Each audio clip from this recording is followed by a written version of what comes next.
Focus is on you. We'll help you update your glasses and contact prescription, and we do exams for eye diseases like glaucoma and macular degeneration. You're more than just eyes to us. Make an appointment today by calling 580-482-0051. Dr. Amy Straub and Altus Family Vision. Our focus is on you. Friends, if you enjoyed fresh, made-to-order food, you need to eat at the Bedlam Sports Bar and Grill in Hobart. Scott and Dina take a lot of pride in serving good food. Burgers, all kinds of sandwiches. Try the Philly cheesesteak. Trust me, it is good eating. Plus, there's home fries, fresh fried potato chips, fried pickles, roast beef and cheddar. Ain't nothing better, and there's a lot more. Good luck to the Hobart Bearcats this school year. Come by for a cold brewski and some really good food at Bedlam Sports Bar and Grill, South Hobart on Highway 9. Phone 580-726-2990. Bill Blue, attorney-at-law in the Tally Law Office in Hobart, is ready to go to work for you. A veteran attorney who has years of experience, so give him a call when you need an attorney. He's ready to be your attorney. Call 580-726-2251. Bill's looking forward to watching Bearcats sports. He's proud to help get the Bearcats on the air. He encourages you to attend the games and support our youth. So good luck, Bearcats, from attorney Bill Blue in the Tally Law Office in Hobart, 200 East 4th Street. Phone number again, 580-726-2251. For more than 30 years, Dr. Michael Krieger has continued to serve Hobart and Kiowa County patients as their family doctor. Now that's a really good record. And at Dr. Krieger's office, they are tried and true Bearcat fans. Not only are Dr. Krieger's kids Bearcat alums, but his staff member Pat is too. Bearcat spirit runs really deep around here. Dr. Michael Krieger is your longtime trusted hometown doctor with hometown spirit right here in Hobart, and we're very proud of that record. When it comes to football, the Hobart Bearcats are everyone's choice. And when it comes to banking, the Bank First team should be your choice. Our team scores big when it comes to fast, convenient service, and we'll go into overtime to win your business. Whether it's a checking or savings account, loan or mobile banking, we'll help you score. And with more than 300 ATMs across the state, no matter where the game is on Friday night, there's probably a Bank First nearby. Bank First is loyal to Oklahoma, loyal to the Hobart Bearcats, 200 and East loyal to you. Phone number again, 580-726-2251. For more than 30 years, Dr. Michael Krieger has continued to serve Hobart and Kiowa County patients as their family doctor. Now that's a really good record. And at Dr. Krieger's office, they are tried and true Bearcat fans. Not only are Dr. Krieger's kids Bearcat alums, but his staff member Pat is too. Bearcat spirit runs really deep around here. Dr. Michael Krieger is your longtime trusted hometown doctor. And we're very proud of that record. When it comes to football, the Hobart Bearcats are everyone's choice. And when it comes to banking, should be your choice. Our team scores big when it comes to fast, convenient service, and we'll go into overtime to win your business. Whether it's a checking or savings account, loan or mobile banking, we'll help you score. And with more than 300 ATMs across the state, no matter where the game is on Friday night, there's probably a Bank First nearby. Bank First is loyal to Oklahoma, loyal to the Hobart Bearcats. Hopefully you've been in and seen the improvements and additions that we've made at Clink Supermarket and Hobart Bearcats. We hope you'll find our store as a matter of fact and Kiowa County patients as their family doctor. Our goal remains the same. It's a great selection of groceries, office, produce, meat, gluten-free products, and so much more. With the lowest possible prices, activities like helpful and friendly employees. Because we really do whatever you do. Do your best. Thank you. Because Neil Hobbs and staff, Clink Supermarket in Hobart, proud Bearcat boosters. Shop Ram Power Days today at Cummins Chrysler Dodge Jeep Ram in Weatherford. Save huge before the summer's over. You pay just $33,900 on a 2018 Ram 1500 Crew Cab 4x4. That's under $40,000 for a new Ram truck. Shop Ram Power Days today, just off I-40 on Airport Road in Weatherford, or go to CumminsChrysler.com. WAC after rebates must finance through Chrysler Capital. See dealer for details. For metal sales by the inch or by the foot, see Michael Wright at Double Diamond Welding and Fabrication in Hobart. Or if you want something built like a trailer, a cattle chute, whatever. Listen, if you can dream it, Michael can build it. Sales of flat plate, sheet iron, structured steel, and a whole lot more. And check out the new artwork, lots of new stuff. Michael, Misty, Marshall, and Micaiah, and soon to be a brand new little one, the Wright family, appreciate your business at Double Diamond Welding and Fabrication in the old Ford store in Hobart. Come see the Wright family today. Kirk and Todd Duff and Shelley and Jolie at Power Plus Beef Genetics just east of Hobart are a fourth-generation farm and ranch family breeding Angus and A-plus cattle. Kirk and Todd are both Hobart graduates. Both are active in the community and church and a whole lot of other things. They're Bearcat fans, and they encourage you to support our youth in all their activities. Attend all the games you can. Proud to be Bearcat boosters, expecting another great year. So good luck, Bearcats and Lady Bearcats, from Kirk and Todd Duff, Duff Brothers Beef Genetics. When it comes to improving your quality of life after an injury or surgery, let our therapists at Elkview General Hospital help you. Our team provides both inpatient and outpatient services to maximize your recovery. You can count on Elkview Hospital's providers to deliver high-quality treatment with the latest techniques and state-of-the-art equipment. We're located just east of Elkview General Hospital in the North Hill Clinic building. Call them today at 726-2180. Kiowa County Farm Bureau agents Greg Holt and Janie Jackson are your neighbors, living beside you, working for you and with you. Complete insurance coverage for the automobile, farm, home, life, and personal go-the-extra-mile service is just part of the package. Farm Bureau. Your Kiowa County agents in Hobart, Snyder, and Mountain View are Greg Holt and Janie Jackson. So for great service and great rates, see Greg or Janie at Kiowa County Farm Bureau offices in Hobart, Snyder, and Mountain View. Friends, you need to take care of your eyes. Have regular checkups. Make an appointment with Dr. Michael Geiger, Geiger Eye Care in Altus, and now there's a Geiger Eye Care in Frederick. Dr. Michael Geiger and Sons, Seth and Bryce, well, they're good at what they do, so get your eyes checked. Geiger Eye Care, Altus and Frederick, proud to support Southwest Oklahoma youth in sports, in the classroom, in the showroom, whatever. Proud to be a Bearcat booster. That's Geiger Eye Care, Altus and Frederick, Mike, Seth, and Bryce Geiger, 580-482-1756. It takes a solid foundation to build a solid business, and nobody understands that better than Frazier Bank. In fact, we have been helping businesses for years, offering startup capital, money for equipment, or money to expand. Talk to one of our loan officers today and start building your business tomorrow. Frazier Bank, member FDIC, and an equal housing lender.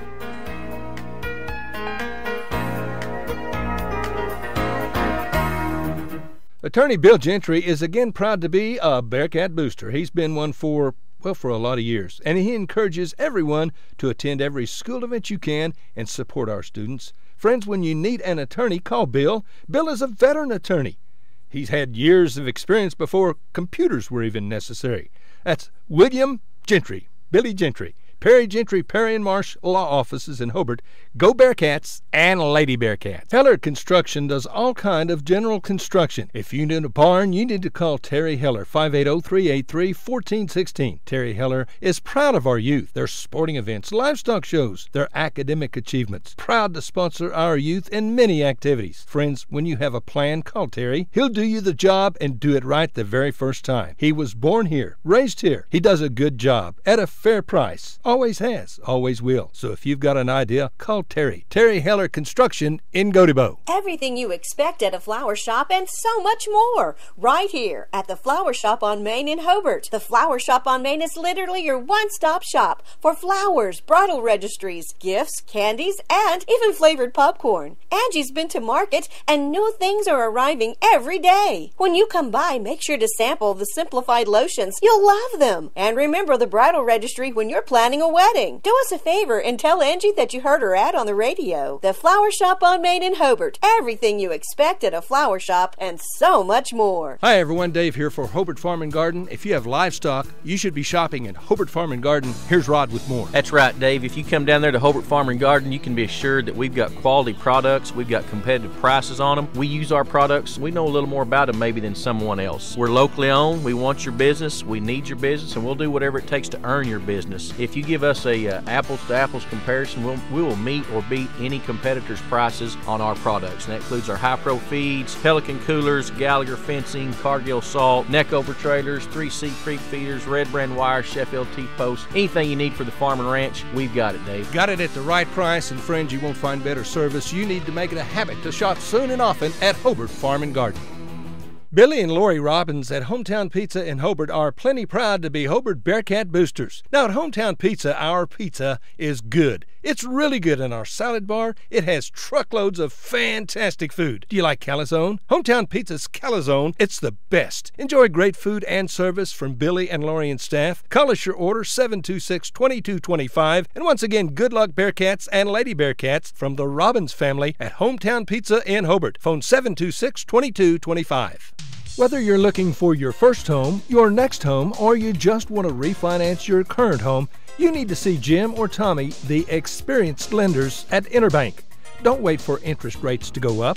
Now's the time to act. Interbank wants your business. If it's a doable deal, we'll do it. Whatever your specific banking need, we consider it a privilege to be your bank. We're Interbank, member FDIC, and an equal housing lender. Bring hope and peace to a child. Young children of all ages need homes. Please consider opening your loving home to a child in need. Children deserve to grow up in a loving, caring family. We have the services and community connections that can help foster families succeed. Contact your local youth service agency at 580-726-3383 for more details. Abused and neglected children are Oklahoma's most vulnerable population. Help is needed now. Great Plains Youth and Family Services is a proud sponsor of today's broadcast. If you need a plumber or a service technician, you need to call Jeff Hohenschel at Jeff's Plumbing, Heat and Air in Mountain View. Now, Jeff does all types of plumbing work, minor to major, plus service work and installation of heating and cooling systems. Jeff works on heat pumps and refrigeration systems. Whatever your problem, if you need service or a new system, call Jeff's Plumbing, Heat and Air in Mountain View. Give him a call at 347-2857, 347-2857. Jeff's Plumbing, Heat and Air, supporting area students. AFR agents in our great state are in many cases agents in the town they grew up in. That's the case in Hobart, where Justin Krieger is the local AFR agent. He grew up here. His interests are in Hobart and Kiowa County. He's involved in sports, FFA, 4-H, as well as the Main Street program in the local chamber. He wants to be your agent. Farm, life, home, automobile, liability. An agent that will find you the right policy, giving you the right protection. Come see Justin Krieger, your AFR agent in Hobart. Phone 726-3076.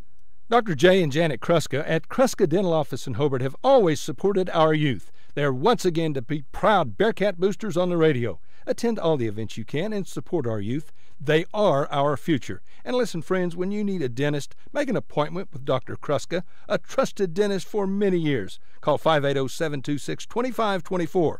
Dr. Kruska's office is at 125 North Broadway in Hobart. And again, good luck Bearcats from Dr. J and Janet Kruska. Hey everyone, I want to tell you about something coming soon. Yes, really soon to Hobart. You'll find fun, family, and friends there, new tastes, and even some old favorites. Where, you say? Well, on the corner of 4th and Main, downtown Hobart. It's the McCullum Market, where owners Rick and Tammy McCullum are renovating the former Booth Drug into a new dining and gathering spot. They'll have potatoes, salad sandwiches, homemade desserts, ice cream, and daily specials. And yes, cherry phosphates will be coming back too. Follow McCullum Market on Facebook and watch for our grand opening coming soon. McCullum Market, a great place to be, and so proud to be a sponsor of Hobart Bearcat Sports. Good luck Hobart Bearcats and Lady Bearcats this school year from Mag Padilla at Padilla Construction Company in Hobart. Mag is always happy to support our students and our athletes. Listen, if you need work done, yard work, landscaping, painting, a lot more. How about a new fence? Mag does good work and at a fair price, so call him 580-530-0541, 530-0541, Padilla Construction Company in Hobart. Wishing the Bearcats and Lady Bearcats the best of luck. Again, 580-530-0541. Melton Janitorial Supplies in Hobart is proud again to be Bearcat sponsors for Bearcat and Lady Bearcat sporting activities on the radio. Matt offers cleaning supplies, soaps and sanitizers, paper towels, toilet paper, and a lot more. And again, Matt is always proud to help the Bearcats. He encourages you to attend every sporting event you can and other activities. Support the youth, cheer like an unchained idiot, but remember good sportsmanship. Again, go Bearcats and Lady Bearcats from Matt Norman, Melton's Janitorial Supplies, 308 South Washington, Hobart. It looks like miles of trouble-free driving with Napa Auto Parts, and your Napa Auto Parts dealer in Hobart has a full line of quality parts for your car or truck. Napa Auto Parts keep your vehicle running in tip-top shape. If your car or truck needs help under the hood, see Matt at Napa Auto Parts in South Hobart on Highway 9. 580-726-5684. 726-5684. Matt also has great deals on tires and does minor auto repair at Napa Auto Parts in Hobart. Everyone wants to be on a winning team, and that's why Great Plains Bank is a proud supporter of the Bearcats. No matter what life throws at you, Great Plains Bank has a play drawn up, and we're ready to go into overtime to win your business. What makes Great Plains Bank different is that we will make the extra push to get to the goal line. When it comes to your family's finances, every play counts. So pick a team you can trust. We want you on our team because with customers like you, we are greater together. Great Plains Bank, member FDIC, and equal housing lender. Scott Northrup, CPA in Hobart, is proud again to be a Bearcat booster. Now, I've told you in the past, Scott was a great Bearcat, that he wore a leather helmet. Well, here's the truth. That ain't true. Scott was so tough he didn't even need a helmet. Friends, support our youth. Attend Bearcat and Lady Bearcat events when you can. Cheer on the home team. And when you need an accountant, Scott is good. He's one smart son of a gun. That's Scott Northrup, certified public accountant in Hobart. Proud Bearcat booster. 580-726-5681 at 311 South Main.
It's time now for the Coaches Show on KDJS, the latest on the Hobart Bearcats as they get ready for the big game. Now here's our host, Jance Wall. All right, Bearcat fans, we are here and we've got a great group to talk to us today for the Coaches Show. We got Coach Allison here. Good to have you, Coach. Thanks, Jance. Good to be here. Got Kane Duff. Want to say hello, Kane? Hello, Jance. Tevin, good morning. How you doing, Jance? Doing good. Got Alec. How are you? I'm doing good. Got Josh Molina. How you doing? Clayton Underwood. How are you? And Clay Funkhauser. How's it going, man? You guys are looking good in the blue jerseys. Let's start, Coach. Let's start with the Apache game. What looked good? I know it was an awesome game. We just came out a little bit short. Last year we came out on top. This year, they came out on top. Both really good games. So just recap that one a little bit for us. Well, you said it. The last 3 years with Apache have been tough, hard-fought ball games. 3 seasons ago, my first year here, when these seniors were sophomores, they beat us at Hobart. I think it was 12-8 game, and we just didn't have a whole lot going offensively for us that night. And then last year, we're down 20-0, and had some good players step up and do some good things there late. Had the ball bounce our way late on some fumbles, and able to come back and win that game 21-20. A game that I can actually remember on the headset in the fourth quarter, midway through the fourth quarter, we fumbled the ball and lost it, and I said, well, that's it, boys, and we still come back and win. And then this year, had a 12-0 lead, kind of squandered that a little bit, and then regained the lead there late with 2, 3, 4 minutes to go, and they executed a trick play that they ran to perfection, and we bid on it, and it was a huge gain for them, and gave up a touchdown a few plays later. So it was a game of possessions, game of quarters. We just came up a little short. Things that we did well. I thought we threw the ball very well. I really did. We put the ball on the money. We didn't always catch it, but we did put the ball on the money, put it where it needed to be. Luke Hollister had a big game. I think he had four receptions, 114 yards, 2 scores through the air, kickoff return for a touchdown. Tevin Hernandez played a much improved game defensively than he did from the first week against Washington. Caused several fumbles, fumble recovery. Can't remember the total number of tackles, but he played at a higher level. There was some bright spots. We just didn't come out on top. Still have some growing pains up front on the offensive line, but I talked about that early on. That's where our inexperience is at, and we've got to get better every week, and the kids are trying to get better every week. It comes down to really more than athleticism. It just comes down to mental bust and knowing their job, their assignment, and executing that. And so we're still lacking a little bit in that spot. But come district play, first district game versus Hinton here in a week and a half, we'll be where we need to be. That was another thing I wanted to talk to you about. What's your goal when you go into a season? Obviously, you want to win all the non-district games, but really, when you come out of it, more so than record, what are you wanting to accomplish? Are you wanting just to have gotten better? Are you wanting to come out with no injuries? I mean, what's the goal of non-district? Just see where you're. First and foremost, you want to stay healthy. You hate to have an injury that keeps somebody out in the future, whether it's a short period of time or a season-ending injury. You hate to have those in non-district games. So first and foremost, you want to stay injury in non-district play. We'd love to win them all. It'd be great to have a perfect season, an unblemished record. But I want to see our kids compete. I want to see our kids play top-level, high opponents in non-district game. There's a bunch of different ways to do it, all kinds of ways to skin a cat. But my philosophy, mine is with a group of seniors that we have, guys that have had experience since they were sophomores. Several of these guys are 2-3 year starters that are seniors. I wanted them to be, fire tested. I wanted them to play tough opponents. Teams that we have played in the past, Apache the last 3 years, Washington the last 3 years, and everybody knows what type of quality opponent Washington and Apache year in and year out is a playoff Class A team that's always proven to be physical and given us a tough game. This will be our first hookup with Hennessey that I know of, but in a while for sure. And they're a 2A team, playoff team that that had won a state championship. Oh, I don't know, 4, 5, 6, 7 years ago, and got beat out by Davis the week after we got beat out by Davis last year. So, you look at records and what they've done in the playoffs in the last year or two. Hennessey is a team that we could have played last year in a playoff competition. So I'm not scared to play those guys, and I don't think our guys are scared to play them. But just to be fire tested, get out healthy, and I think it makes.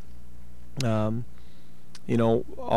district games coming up, I'm hoping that my hope is that it slows those games down for us a little bit. Our district. It plays no role on whether you make the playoffs or Absolutely not. So not. I've had people asking me that this week. So are we going to miss the playoffs? And I tried to explain to them that it doesn't affect. These first 3 games don't affect that. Yep. So you're trying some new things out. You're maybe saving a few things back. It's not the same as what it might be for a district game when you're playing Mangum for the district title or whatever. Yeah, so, that's exactly right. It has no bearing on our future district championships. All of our goals are still intact. Undefeated district play, district championship, host 2, possibly 3 playoff games at home. And then be playing at Thanksgiving. All of our goals are still intact. It has Washington, Apache, regardless of what happens tonight. It has no bearing on what the future holds for us. Yeah. Well, let's talk a little bit about Hennessey. What's their record coming in, and what's their style of play? What are they going to look like? They're 0-2, but they're probably. You're not going to find a better 0-2 team in the state, in my opinion. They were a playoff team last year. They play a brutal schedule, kind of like we do. They opened up with, they've played Perkins Tryon, which is a 3A, 4A school, and then they played Kingfisher, which is, I believe, 4A school and very tradition-rich. They're always going to make a deep run in the playoffs. Hennessey is a bloody-your-nose type offense. They like to run the football from multiple formations. They're every bit as good as Washington up front on the offense and defensive line.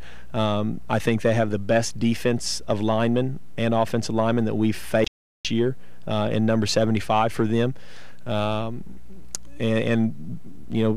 Determined.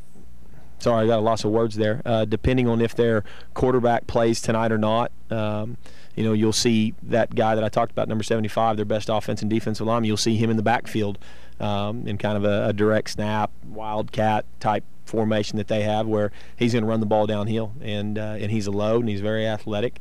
Our guys are going to have to match their physicalness. Is that like a dream situation for Clayton Underwood here? He talks about it often. It ain't happening anytime soon. Might put in a tackle pass for Clayton. He's got a heck of an arm. Okay. So they're going to be physical. Sounds like we're going to have to tackle well this week. Yep. Have to stop the run. And does their quarterback throw it well when he does play, or is it? Well, I don't know, honestly. He left the game early against Kingfisher, and we never saw him again. And they're such a run-oriented team that he didn't throw it a whole lot in the Perkins game. So I think he looks like he could. He looks very athletic. So I'm not sure. I know they don't want to throw the ball. They want to run it. Yeah. Kind of like we do. So just let's pass it around here. Let's talk to Kane. Kane, what do you need to do tonight if Bearcats are going to come out on top? What do we need from you? First off, and I need to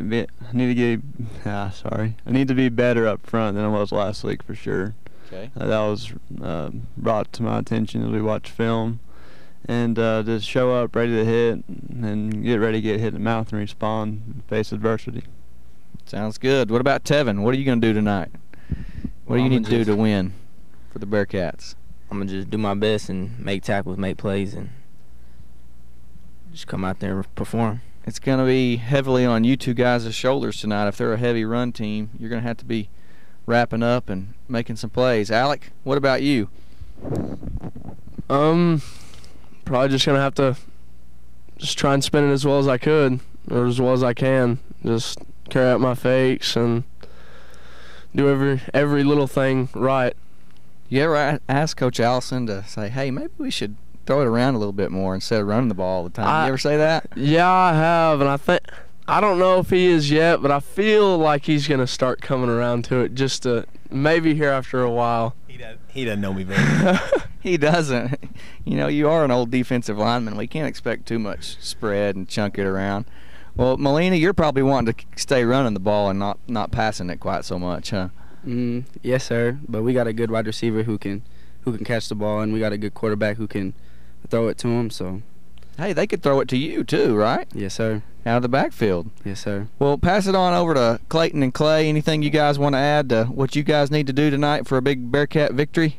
We just need to show up and do our jobs right and take care of business. Well, I mean, we just need to do what we've been coached to do, practice all week, and just show up tonight and do all our jobs. Yep. So how was practice this week? Was it hard, guys?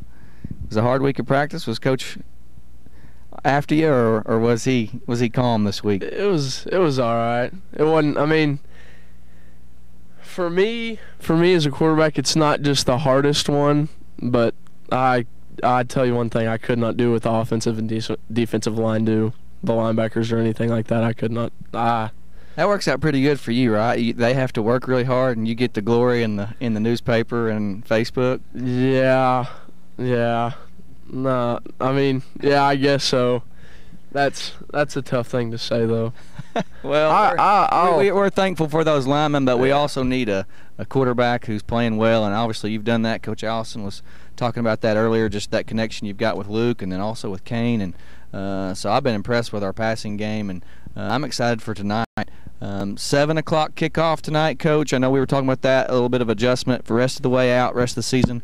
We're going to see kickoffs at 7 o'clock, so don't show up at the end of the first quarter. We need you there. Bearcat fans cheering loud. Again, the restrooms are just north of the home stands there. Got the concession stand kind of in a little, what is that, a fireworks stand there going. Yep. While the gym's being worked on. You can watch the game tonight. If you absolutely can't make it out, we want to encourage you to come out and cheer for the Bearcats, but if you can't, you can watch it on Facebook, on KTJS 1420, or you can watch it on oksports.tv. And so the only other thing I wanted to talk to you a little bit about today, Coach, was next week's homecoming. Same time there, and anything different fans need to know about as far as any of the festivities or anything like that? Good question. It is a 7 o'clock kickoff with Hinton. And so, you know, as far as fans and grandparents, aunts, uncles, everybody that wants to come and watch the homecoming festivities, I know we'll have a parade downtown. Seems like we've had that the last couple years. Yep. There at the corner of help me out, Jance. Main Street, down by Bank First. Bank First and Hometown Pizza and yeah. all that. We'll have a pep rally down there, I guess 2:20, 2:30. And then, again, kickoff at 7 o'clock. I would be there 6:30. I wouldn't be there past 6:30 just to be safe, so you could see the, the Queen candidates and queening or crowning the Queen and I guess kiss of the Queen and all that stuff, if any of these guys are brave enough to go down that road. And I think I heard that tonight is a gold out. I don't know if you've heard that or not. I saw that on social media that the fans are supposed to wear gold tonight. Awesome. That'd be great. So if you're listening, please put your gold on tonight and come support the Bearcats. 7 o'clock kick, Hobart and Hennessey. Bearcats look to get their first win of the season tonight. We believe they're going to do it. Coach, good luck. Players, get after them. You're listening to the Hobart Coaches Show. Thank you for listening, and we'll be on the live on the radio tonight at 7 o'clock. Thank you. This has been the Coaches Show on KTJS Radio Hobart. The latest on the Bearcats as they get ready for tonight's big game with our host, Jance Wald.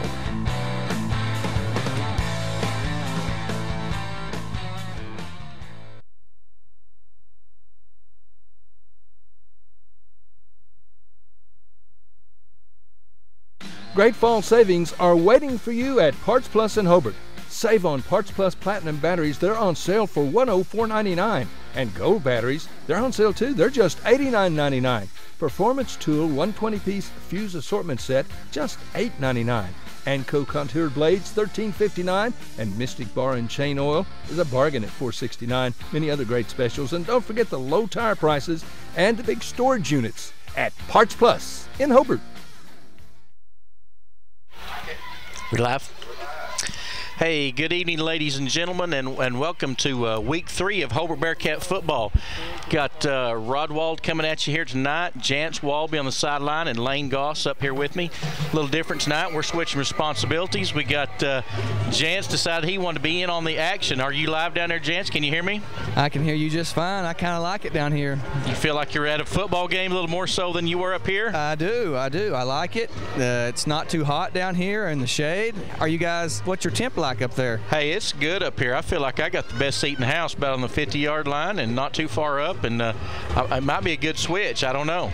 Yeah, we'll have to see. I hope I can call this game from down here. I may have to scoot back a little further than normally, you would be on the ball, but we'll work it out and have a great night. Ready to get to watch the Bearcats play some football here, looking for their first win of the season.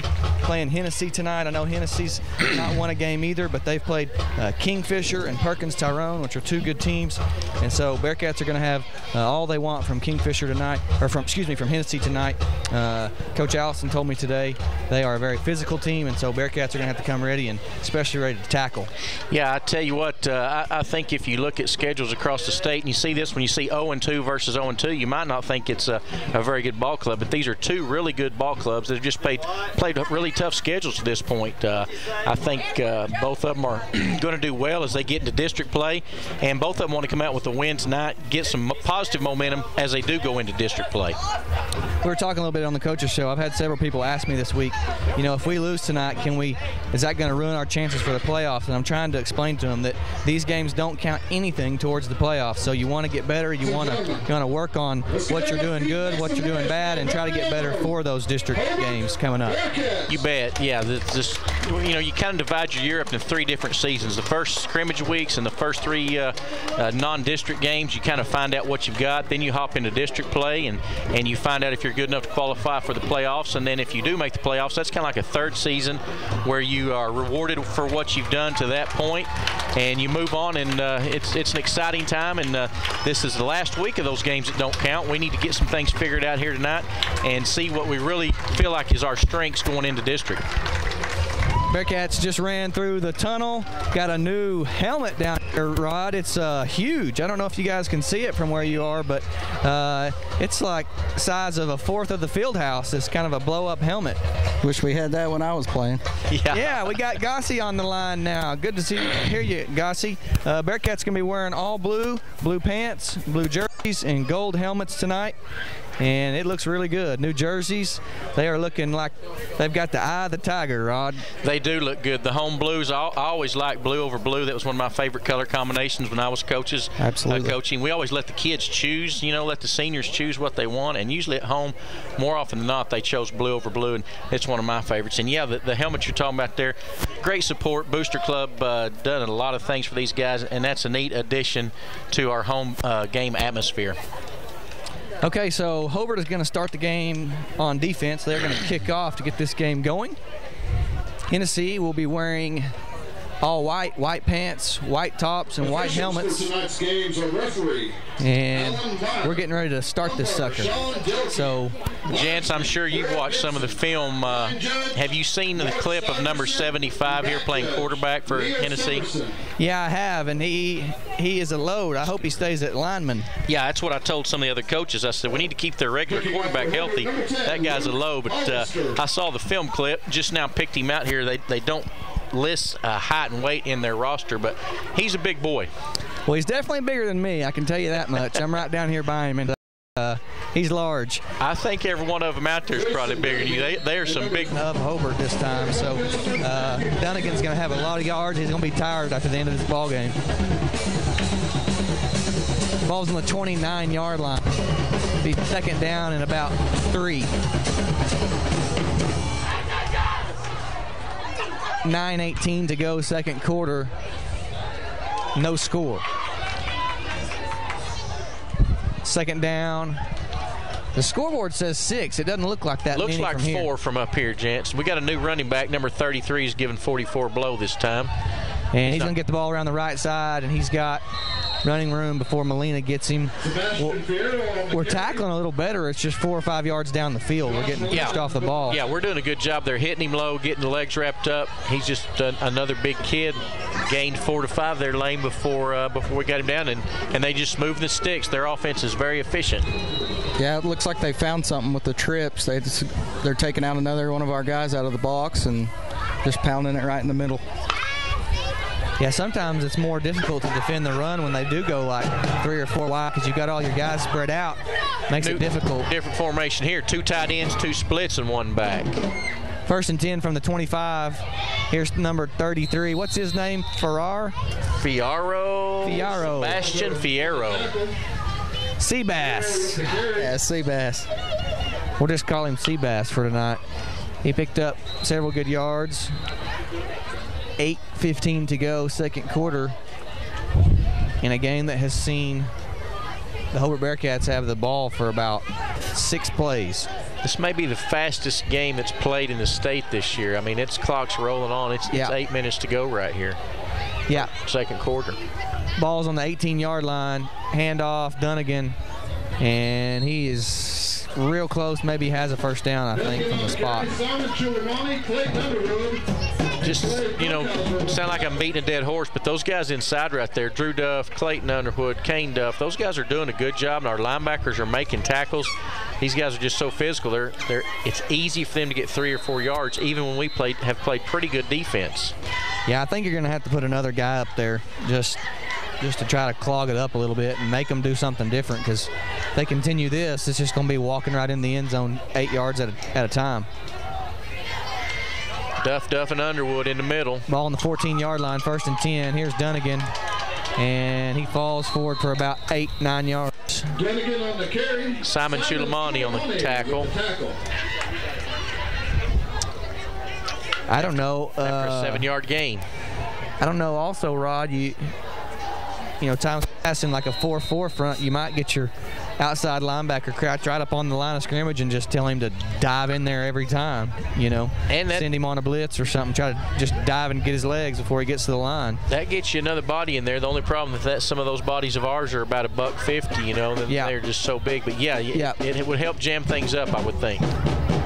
Second down on the 8-yard line. Good tackle this time. I think we kept him short of the first down, so it's going to bring up 3rd down and about 3. Yep. From the, actually about 1. Yeah, long 1. Chad Norman did a good job on that play. He went in there and turned that in. He was on the wrong end of the hip. Number 78 was hitting him, but Chad made him turn it back into traffic. So good job by Chad, and good tackle. 6:24 to go, second quarter, no score. Big 3rd down here. Bearcats, they know they're going to see 44 probably twice in a row. 2nd down and 1. Oh, they're going to see Hugaboom keep it on the keeper. Oh, ball's out. And the Bearcats got it at the 1-yard line. That's Matthew Molina. Molina again. Second turnover of the night.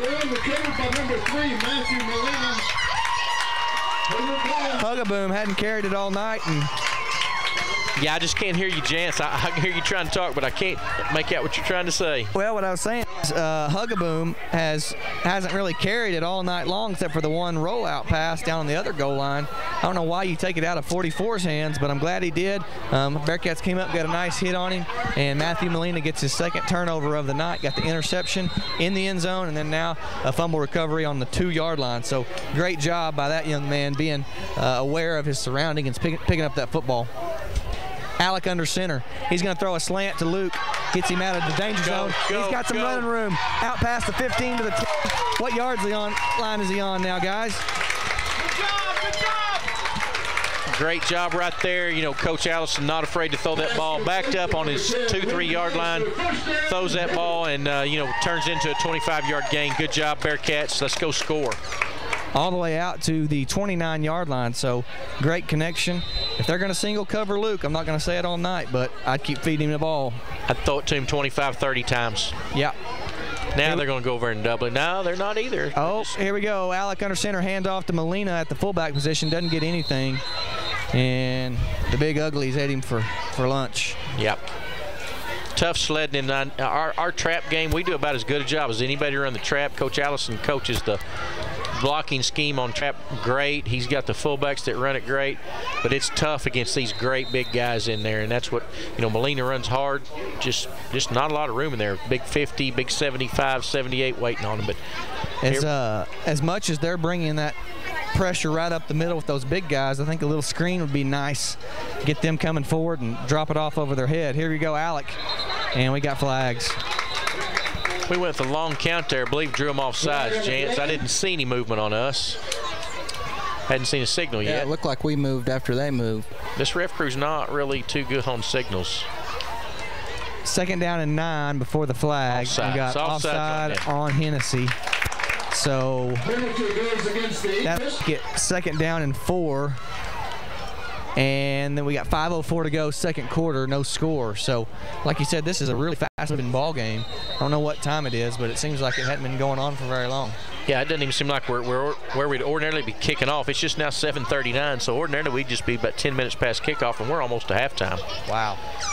So 2nd down and 4 on our own 35-yard line, 4:50 to go, 2nd quarter. Alec under center. He's got handoff. Oh, man, Molina is just getting hammered in there. He did get hammered, yeah. He took a lick down low and a lick up high. Super tough kid. He'll bounce up from it, but, man, you don't want to see him take too many like that. And those are linemen hitting him. That's not linebackers. That was 75 and 50 hitting him. So 3rd and about 4. We'll say the scoreboard said 3rd and 36, and I knew that wasn't the case. No. Line to get to is the 39. Here we go, Bearcats. Let's go. 3rd down. We got Hollister at the top and Molina at the bottom, 2 backs. And we're going to run a slant to Molina, and he catches it. Oh, great tackle, though, by number 11. I think he's going to be a touch short, depending on the spot. Yeah, you can sneak that with Alec, maybe. Surely. Alec can fall forward for a yard, can't he? I think we're fixing to find out, because I don't think Coach Allison has any intention of punting this ball away. Are they going to measure it or what? I can't tell what they're doing. Yeah, I think they are calling for a measurement. Yes, they're bringing the chains across. Cross your fingers over, Bearcat fans. 1st down right here would be huge for us. Looks like he got a pretty good spot from the referee. I'm going to get right down in here on it, boys. If we don't get it, Jance, I want you to give those referees some grief. Oh, that's it. That's 1st down. Oh. 1st down. Yeah, by that much. Literally by an inch. Literally by an inch. So we don't have to make that decision. 1st down, Bearcats. We needed that. Yes, we did. 4:04 to go, 2nd quarter, no score. And the boys in blue have a little bit of confidence. A score here to finish off this 1st half would be great. Bearcats going too tight right here. We got Shifley and Kane Duff tight ends. And Alex back to throw, play action look. Alex got Kane. Nice catch, Kane Duff. By Kane Duff. That was behind him just a tick, but he went back and got it, guys. Can't hear you. Kane went backwards and got that pass. It was a little behind him, not much, but it was a great catch for a 9-yard pickup. Yeah, that's a good job. Good job by Alec to take his time, let that route develop. 3:30 to go before halftime. I'm starting to think we may have to throw it a little bit, guys, as good as their front line is. Get it out quick before it gives them a chance to get to us. Here's a handoff. And Molina's got a seam. He's up to the 35. Nobody's going to touch Mr. Molina. Touchdown, Bearcats. Trap play, and he is in there. 51, 52 yards on the trap. Nice run. We got him thinking pass, Jance, and we hit him with the trap. Hit him with the trap. Molina with great vision broke a tackle, and that's just what the Bearcats were needing, a big play before halftime here. 3:09 to go before half, 6-0 Bearcats. And we're going to have Alec on to kick the extra point. As slow as their offense moves, if we can stay solid on our defense here, we might go into halftime with a 6 or 7-0 lead. Yeah, I've seen nothing out of them yet that makes me think they've got any quick strike capability. Now, I think they can drive it down the ball, and you don't want this team getting a lead on you. But the flip side of that is, if we get a lead on them, I don't think they have like I said, a fast strike type offense at all. Snap is down, kick is away, and it looks good from here. Good. Perfect. And the Bearcats with a 51-yard touchdown run from Josh Molina get on the board first. And that makes it 7-0 Hobart. 3:09 to go, second quarter. What's your thoughts, Lane? Well, after that first drive of Hennessey, I'd have never guessed it'd be 7-0 Hobart right now. But, you know, keep trusting that trap play, and, you know, eventually you're going to bust one, I guess, even against a big line like Hennessey. Not only trusting that trap play, but standing there and fighting on defense. It took a lot of guts for those 2 drives to be stopped with no points by that Bearcat defense. Just, you know, like we've said, our guys are fighting. They're giving it all they've got and great effort in there. And when you go hard, good things happen, and that's what's happened here to us tonight. We've had the big turnovers. A lot of those were effort plays that we got the turnovers on, and then we capitalized right there. And it'd be interesting to see what Hennessey comes out and tries here with 3 minutes and 9 seconds left till halftime. You know, Rod, as I was talking to Coach Allison today about what does he want to gain from non-district games, I think what's just happened in this first half is definitely something that he's going to look back at the rest of the season and say, that was a great first half for us, because it taught us that no matter how close somebody gets to scoring, they haven't scored until they actually put it over the goal line. And so in the future, we may see some more Bearcat stops because of the success they've had here tonight with that. You learned a lot of different things with how you handle different types of adversity. And, you know, we've had a lot of adversity the first 3 weeks as far as situations, and you know, it hadn't looked real rosy here tonight, but like we said, they've kept going. And Pooch kick, going to be fielded at about the 36-7 yard line. Fair catch by number 11, Kevin Suarez. All right, Hennessy's going to have 3 minutes and 9 seconds to see if they can make something happen. Haven't seen, to my knowledge, we haven't seen Hugaboom just drop straight back and throw it. Every one of his passes has been on a rollout, hasn't it? Yeah, all play action from what I remember. All play action rolling out, usually to his sideline, so something to be aware of here is they try to score here before 3:09 to go, before half. So Bearcats lead 7-0, second quarter, and I'm squeezing by the one and only Todd Hancock getting the play. Here's Dunnigan right up the middle. Great play, Josh Molina. Great job. You just told me we had to have one player make a tackle. If we had one tackle that was going to save us or make us a state championship, that guy is a sure tackler. When Malik gets you, you're going to the ground. Yeah, he is. 2:49 to go before halftime. 7-0 Hobart. And a game that I don't know if we have one player that's bigger than their entire line. Much better. Second down and 9 from the 38. Hugaboom. He's going to throw a little spot pass out to the right side, and great tackle there, number 25. Trey Jones. Good job, Trey. That one scared me when he caught it. I didn't think Trey was going to be able to make that, and he did a really good job to get an ankle and hang on. Brings up a big third down for these guys. What is it? Third and what? I can't tell from where I'm at. I'm going to call it 5, Lane. What's it look like? It looks like 5 to me. Scoreboard says 6. Say 5.5. 2 minutes. Two tight, two split, one back, and it's Mr. 44 that we've seen all night long. 2 minutes to go before half. Hugaboom. He's going to drop back, straight back, going deep over the middle. It's going to be way overthrown, looks like. That's what we want. We want to force them to throw. That's not their strength. Hey, he's got to punt it now, doesn't he? Yeah, we'll take all that when we can see. I tell you what, if he'd like to do that all night long, that's great. Bearcats going to get the ball back here with a minute 46 left. We're leading 7-0. Be big to get another one here before half, and we've got the capability to score quickly. I'm fixing to tell Luke to go deep first play right here. Yeah, that might be a good idea. Just you don't want to get Alec in trouble with the head honcho. That's right. I'm telling him. I don't need to be telling him to audible down here, do I? No, I've seen Coach Allison when he's not happy, and we don't like not happy Coach Allison. Let's keep him happy. Minute 46. Great punt. Boomer of a punt. And it's great angle, too. Yard line. Oh, my gosh. Oh, my goodness. Literally, it went out at the 1-inch line. You guys at home that are watching that, this guy booms it. It lands on about the 10, and then it just end over end straight out at about the 1 foot line. It missed the cone by like an inch. Yes, they could not have had a better result. But, hey, you know what? We were backed up last time on the 1 or 2 yard line. Came out and threw a slant. Led to that 7 points that we have up there. So maybe we'll do it again.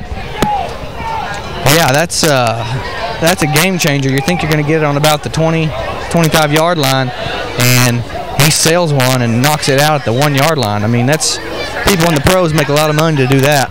Yep.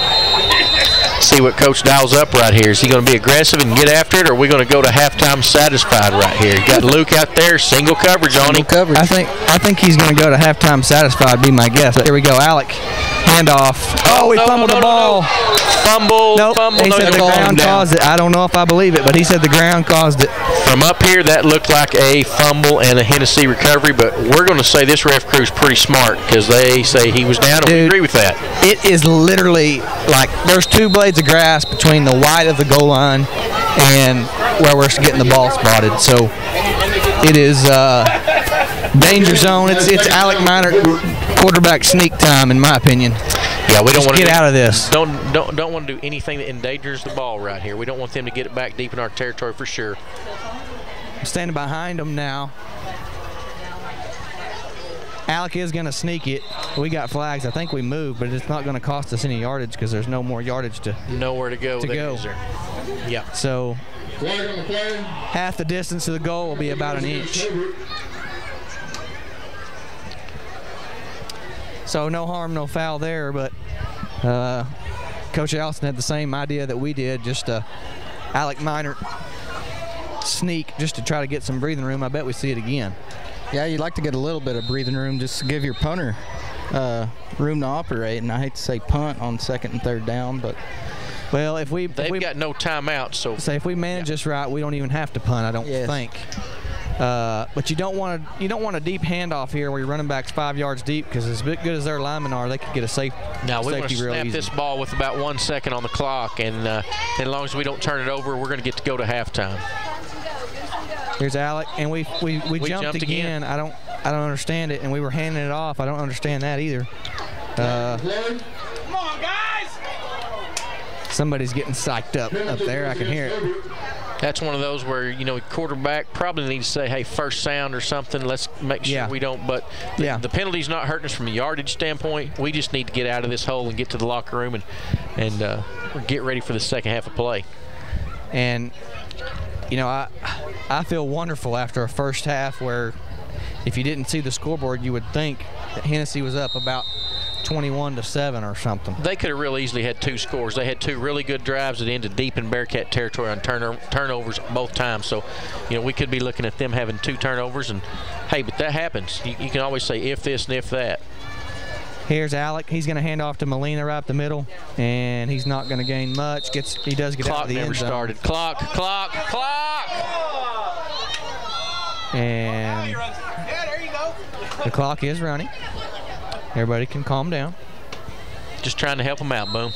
I wasn't talking to you guys. I was talking to the fans. It sounded like the fans are about to have a... Hey, Hobart we have knowledgeable fans here. They know when the clock is not doing as... When it's important. Yeah, when it's important, and it's definitely important. So there's about a 2-second differential, but it's not going to matter. No.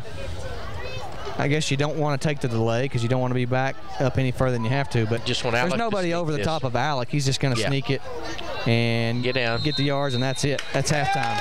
So with that, Bearcats going to go into halftime on top of Hennessey 7-0. And we got commercials back yet? Shelly is going to get them up right now. She's doing the camera on Facebook, and then she's going to rig us up, and we'll get some words from our sponsors. Sounds great. Jeff and Nancy Phillips opened Phillips Fitness Center in Hobart 10 years ago, and if you've not been in a while, it is time. Lots of improvements like carpet and paint, lots of new equipment, all new tanning bulbs and all 5 beds, and they now offer rooms with red light therapy, unlimited visits with membership. There's a new boxing area and CrossFit area in the back of the gym, new equipment like bars, rollers, everything for CrossFit. Become a member, call Nancy 580-450-1569, 450-1569. It's better than ever. Phillips Fitness Center in Hobart. Get in shape and stay in shape. Amanda Weaver from Mangum is now the manager at Courtsview Meat Company in Altus. Gary and Letitia Stockton and Amanda are proud to sponsor Hobart Bearcat and Mangum Tiger radio broadcasts. Listen, when you're enjoying ball this fall, stack up on the best ribeye steaks money can buy from Courtsview. Also ribs, jerky, smoked sausage, hams, and a lot more. And of course, they do custom slaughtering. If you're grilling, roasting, baking, or slicing, you can't go wrong with Courtsview Meat Company, 800 South Veterans Drive in Altus. Phone 580-477-1390. Carrie at Salon 430 in Hobart is again proud to be a Bearcat booster. Attend events when you can and support our youth, and you will want to look nice, so see Carrie and get your hair cut, trimmed, styled, colored, whatever you want. She's good, and you'll leave Salon 430 happy and gorgeous, looking better and feeling better than ever. Carrie Finning, Salon 430, 430 South Jefferson, Hobart. Phone 580-726-2713. Good luck, Bearcats. Wondering how Western Oklahoma State College can fit into your future? With 25 degree options and more than 20 student organizations, it's easy to join the Pioneer family. Western offers classes online and on campus, making it simple to fit an education into your schedule. Western's tuition is less than half of a four-year university's and offers many scholarship opportunities. To find out more about how your future is brighter at Western, visit wosc.edu. Live in comfort and save money with an industry-leading American Standard home cooling and heating system from Shelburne Heating and Air in Hobart. Jim and Justin install and service American Standard systems. You get great service from Jim and Justin, expert installation, be comfortable year-round. With an American Standard home cooling and heating system, save energy and save money. Get the best. That's American Standard from Jim and Justin Shelburne. They also sell and service geothermal units from Climate Master. Shelburne Heating and Air in Hobart, 580-726-3338. The law offices of Sky Shepherd Wood and Hobart and Court Hill are proud to support our youth in all their activities. Proud to be sponsors of Bearcat and Blue Devil sports. Friends, when you need an attorney, Sky Shepherd Wood is experienced in criminal and family, probates, trusts, and so much more. Sky Shepherd Wood Law Office, 325 and a half South Main in Hobart, also in Court Hill. There when you need her. Sky Shepherd Wood, attorney at law. The phone numbers, Court Hill 580-832-3848, Hobart 580-682-4050. Folks, here's a phone number you need to know. It's the number for Stand Up for Electric in Hobart, 726-2978. That's 580-726-2978. Now, friends, when you need an electrician, you need to call old Bo. No job is too small or too large. Residential and commercial, Bo will do it right the very first time. Don't get shocked. Like I said, just call old Bo, 726-2978. Good work at a fair price. Stand Up for Electric, serving Southwest Oklahoma, 726-2978. Call Bo, a great ex-Bearcat and a darn good electrician. Sonny's Express is now serving delicious Hunt Brothers Pizza, and they have a full-service grill in Roosevelt. Hunt Brothers Pizza is now available in Hobart, Roosevelt, and in Granite. Don't forget the delicious Subways at the original Sonny's in Hobart, plus a full deli. Sonny's Express, 5 locations to serve you, 3 in Hobart, 1 in Roosevelt, 1 in Granite. Remember, now a full-service grill and Hunt Brothers Pizza in Roosevelt. Make a stop today out of Sonny's Express. On the field, on the court, on the diamond, and in the classroom, Tom and Guyla Talley, along with Tom's staff at Talley & Talley Attorneys at Law in Hobart, are very proud supporters of the Hobart Bearcats and Lady Bearcats. We are so happy to be a sponsor and to help bring you the coverage of Hobart Bearcats and Lady Bearcat sports and events. Talley & Talley Attorneys at Law are proud supporters of all the students in Hobart schools, and we're ready to assist you with your legal matters. Dr. Brent Hancock and Dr. Chelsea McKay at Southwest Vet Clinic in Hobart are for sure big-time Oklahoma State Cowboy fans and Hobart Bearcat fans, and proud to sponsor play-by-play action on the radio. Listen, folks, when your pet needs a vet or your large animal, you can count on Dr. Hancock and Dr. McKay. Good doctors of veterinary medicine. Good folks, proud of our young people in all their activities. Southwest Vet Clinic in Hobart. Dr. Tyson Allard of True Vision Optometric Group is proud to be a part of the Hobart Bearcats, proud to sponsor the games on the radio. Dr. Allard encourages you to support our youth in all their activities, sports, academics, in the show ring, and when you need an optometrist, Tyson Allard is good at what he does, a professional in every area. So take care of your eyes. Make an appointment with Dr. Tyson Allard. Hobart office, 212 South Main, phone 580-726-3301. Rod and Dana Walden Sons at Rod Wald Insurance and Hobart Farm and Garden are once again proud to be Bearcat boosters. Good luck to Coach Allison and the 2018 Bearcat football team. Support the Bearcats, attend all the games you can, and farmers, when you need crop insurance, you need to see Rod. He's been selling crop insurance for a bunch of years. He can advise you on what you need and when you need it. Call Rod at 580-726-2446. Rod Wald Insurance, just north of the post office in Hobart, and don't forget to come and see us at Hobart Farm and Garden. Todd and Jolie Duff at Waterworks Car Wash and Cooler Ice in Hobart are plenty proud supporters of the Hobart Bearcats. Their son Kane is a senior this year and a key member of the Hobart Bearcat football team. Todd and Jolie encourage you to support the Bearcats, attend the games you can, root hard, and by the way, go in a clean vehicle that you just washed at Waterworks Car Wash. There's been lots of improvements made recently. Go Bearcats, Todd and Jolie Duff, Waterworks Car Wash, and Cooler Ice just east of Sonny's in Hobart. Western Technology Center, an important member of Oklahoma's career tech system. It provides skills for success in today's workplace. Call today to find out what WTC can offer you. Western Technology Center, educating people for success. Give them a call at 580-726-8400 or online at westtech.edu. Western Technology Center. The wildfires in Oklahoma were devastating to many rural families. One family affected was a firefighter himself. His PharmaSure policy paid quickly, just like his agent promised. You see, his dad was his agent and knew the highly rated company would pay. PharmaSure is trusted by agents when they sell a policy to their own family. And isn't that the best testament? PharmaSure.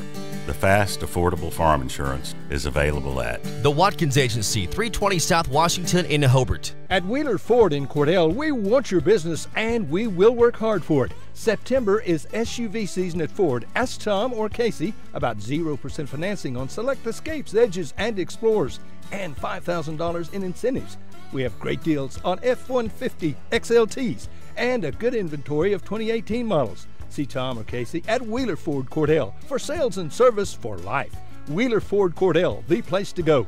Ford, go further. See Wheeler Ford in Cordell. Woodland Gardens Assisted Living Center in Hobart is now open, a brand new and beautiful facility. It's for people 55 years of age and up. Woodland Gardens offers 34 units, 448 square foot apartments. They serve 3 home-cooked meals daily. Carrie Dean is the dietary coordinator. The food is great. Come check out this beautiful facility for yourself or a loved one. For more information, call Hannah McCollum or Pat Holt, Administrator, 580-752-4445, 752-4445 at 915 North Broadway in Hobart.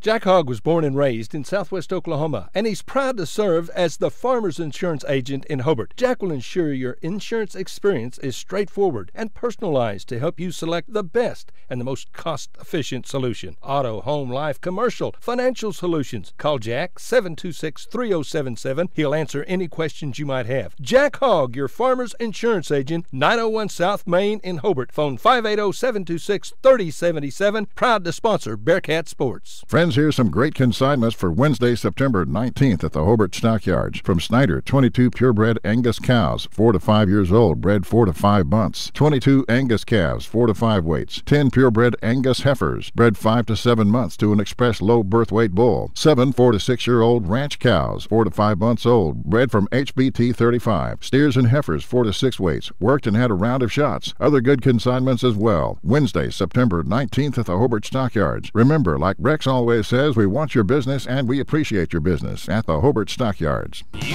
got to have an ace in the hole. Check out what's new at Ace in the Hole in Hobart. Allison has new cardigans and kimonos. There's a new shipment of Amish bracelets. And be sure and get Bearcat cheerleading suits, socks, and jerseys for the little Bearcat fan. And we have new Bearcat shirts coming soon. Plus, we've got a good selection of shorts, 40% off, and lots of new beautiful jewelry. Come see Allison and all your friends at Ace in the Hole in downtown Hobart. You've got to have an ace in the hole.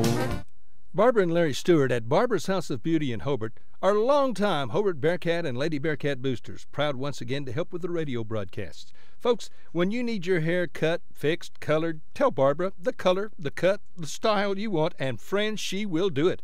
Barbara's been a beautician for a bunch of years, and she's really good. Call for an appointment, 726-3532. Barbara's at 113 West 5th in Hobart. And go Bearcats. Good luck from Barbara and Larry Stewart. Barbara's House of Beauty in Hobart. Optometrist Dr. Amy Straub is very excited to be the owner of Altus Family Vision, located at 112 Valverde Street. You'll still find the same great staff and professional services because our focus is on you. We'll help you update your glasses and contact prescription, and we do exams for eye diseases like glaucoma and macular degeneration. You're more than just eyes to us. Make an appointment today by calling 580-482-0051. Dr. Amy Straub and Altus Family Vision. Our focus is on you.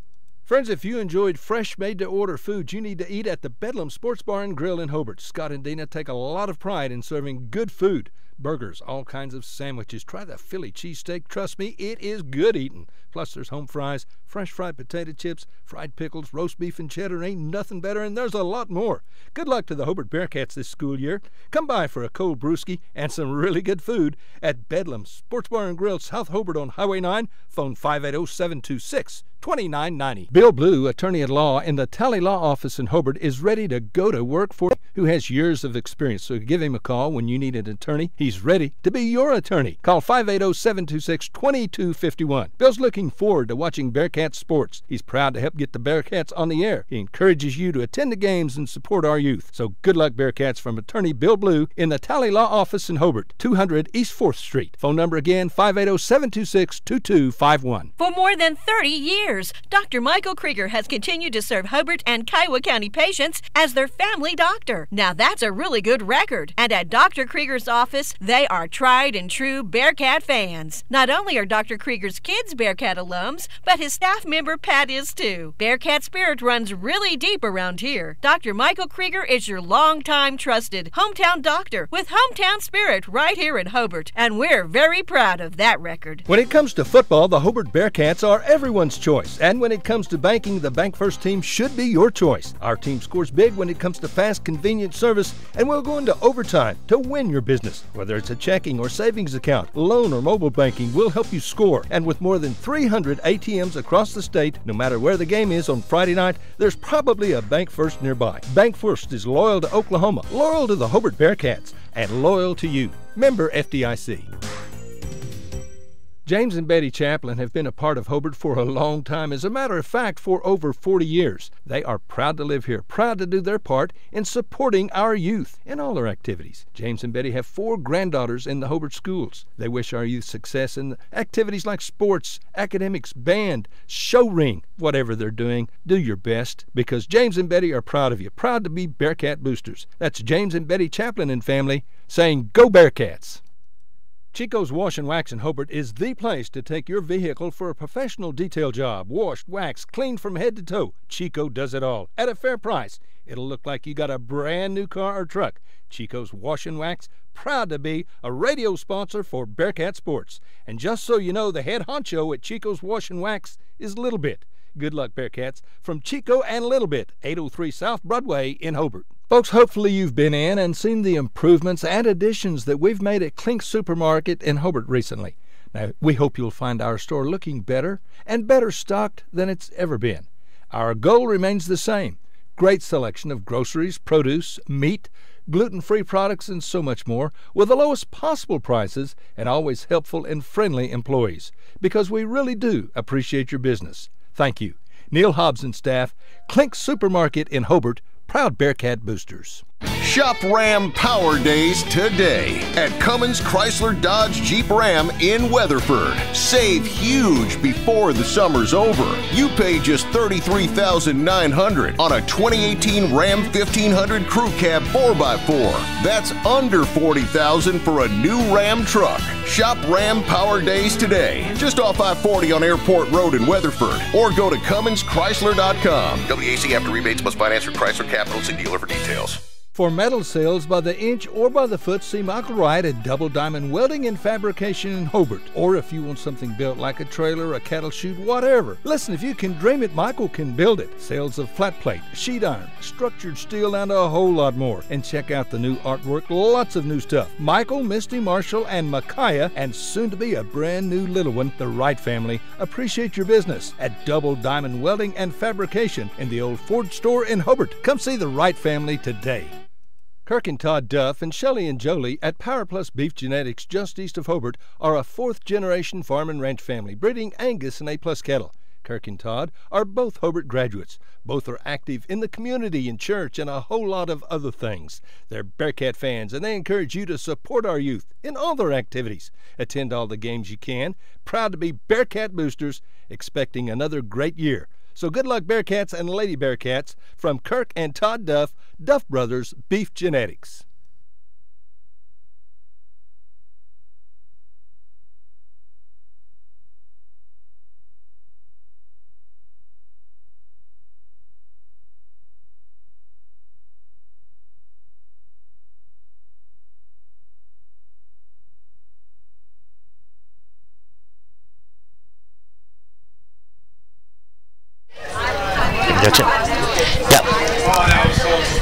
Yeah, Hobart definitely bend but don't break. 2 big turnovers there. Just, look like it's fixing to be score on Hennessey, and then both times fumble on one, interception on the other. 2 big plays in that half. Yeah, Matt Molina had both the turnovers and also a big catch on the touchdown drive, too, to preserve the drive. Yes, those Molina boys do have a nose for the football. They seem to be around that thing all the time.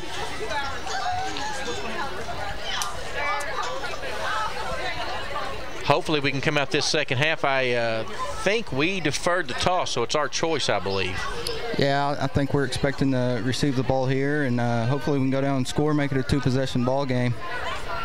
Yes, that'd be big. Like we talked about earlier in the first half, Hennessy's got a powerful offense. I'm not sure it's a come-from-behind offense. If we could take this first possession, get up 2 scores, that would be good. Yeah, they haven't shown the quick strike ability, as we were saying in the first half, and they're probably going to stay with what they know best, and that's pounding 44 and using their offensive line to their advantage. But if we're able to get points here. Yes, for sure. They are. They're definitely pounder, as you said. Just hearing commercials, you guys out there in radio land, if you can hear us, we're having some technical difficulties. Not sure if we're on live or not right now. Second Washington after the game this evening.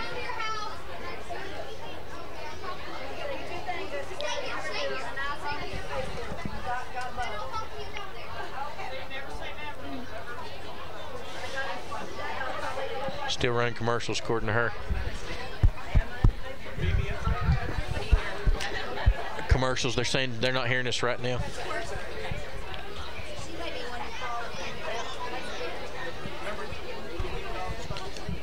All that great insight for nothing. That's it, we were practicing.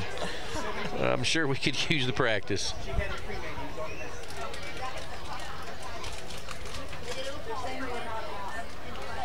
Can you guys hear me? Got you now, gents, yeah. All right, Bearcats lead 7-0. Great first half, though, for the Bearcat defense. I'm more excited about the defense than the offense. What about you? Lane and I were just talking about the bend but don't break, the 2 big turnovers that we had. Just really kind of just a crazy first half. When you look at the flow of the game, the way they kept the ball and pounded it, you would just thought that they would have the lead right now. But Bearcats stuck in there, hung in there, played hard, did the right things, and the good things happened to us. We got a 7-0 lead. Yeah, and I still don't think they can cover Luke. I know that sounds like I'm beating a dead horse, but if they're going to single cover him, keep beating it. Keep throwing him the rock, whether it's a slant or whether it's a go.